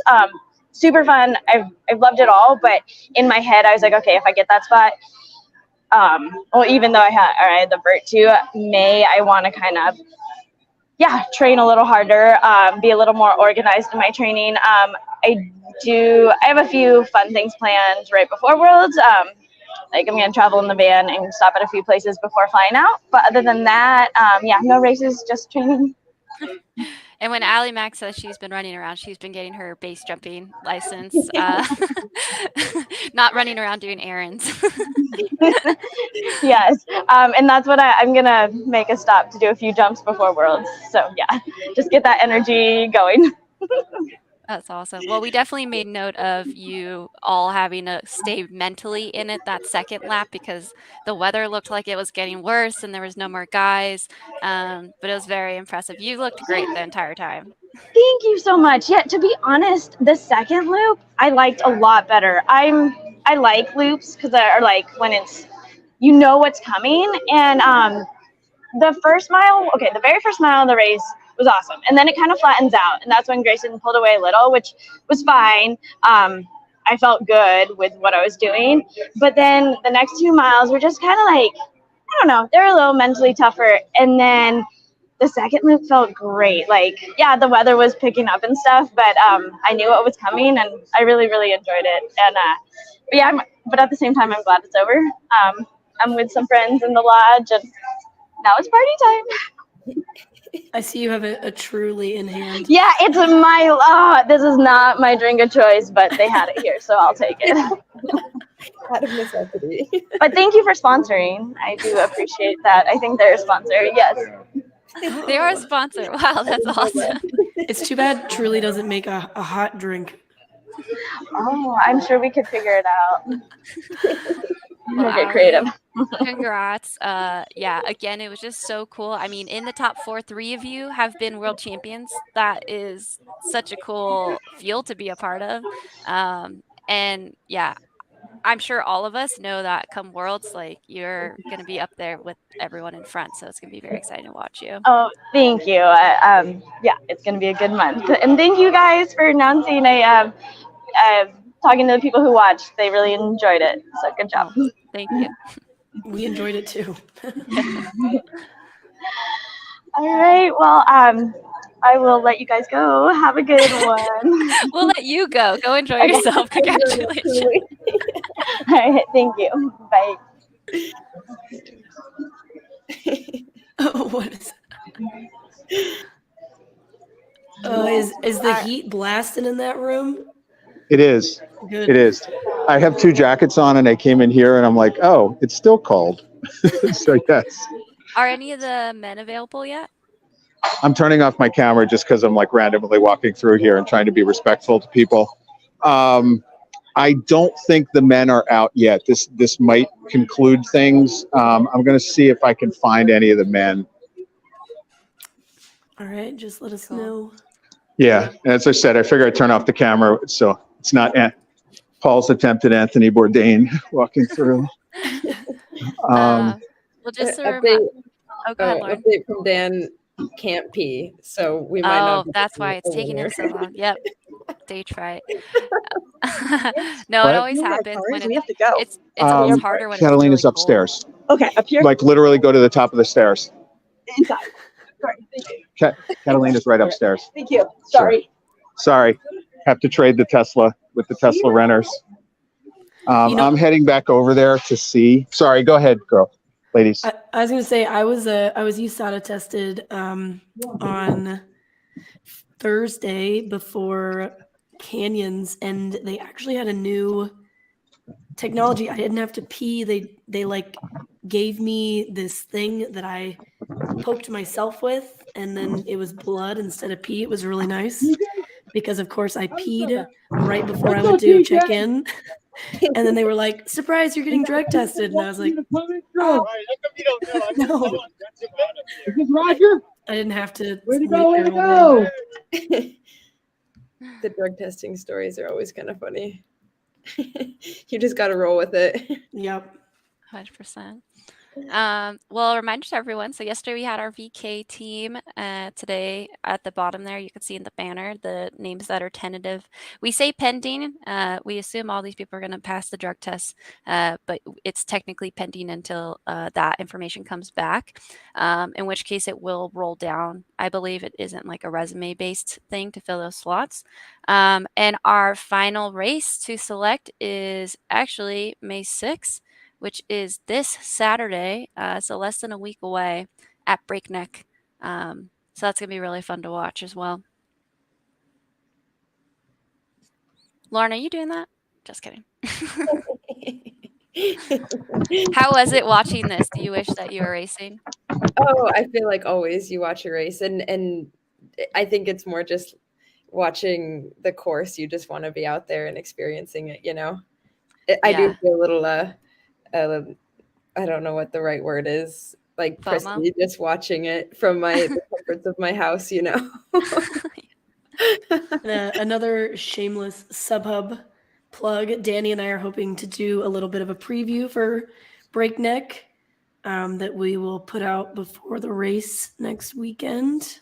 On so Thursday. look out for that. Yeah. And Lauren Gregory, also another plug for the Sub Hub pod. She has an episode where she shares her race schedule for this year, why she's deciding to go to the trails and kind of mix up the worlds of road, track, and trail. And ever since you guys interviewed me, I've been a diligent listener of your podcast. Oh, thank you. you. Fantastic. Yeah. Yeah. Like and subscribe. Like and subscribe. Not to this, to our stuff. No, I'm kidding. Not a shameless plug for me, just a pure plug for you guys. A proud plug, not shameless. So it looks like, unfortunately, everyone is still in testing. So I don't think we're going to be able to get any other interviews. I want to say a huge thank you to the three of you. They're doing this, all of them are doing this because they love the sport. And it's just been so exciting to be able to live stream a championships like this and to have amazing commentary from all three of you. Just really, really appreciate it as a race director who needed people like you to make this successful. Yeah. Thanks for having us and getting the infrastructure set up. Yeah, more to come, definitely. And thanks to everyone who tuned in and the race volunteers and Paul and Tom, and congrats to everyone who competed today. Absolutely. Right. Thank you. See you. All right. Take care. Bye.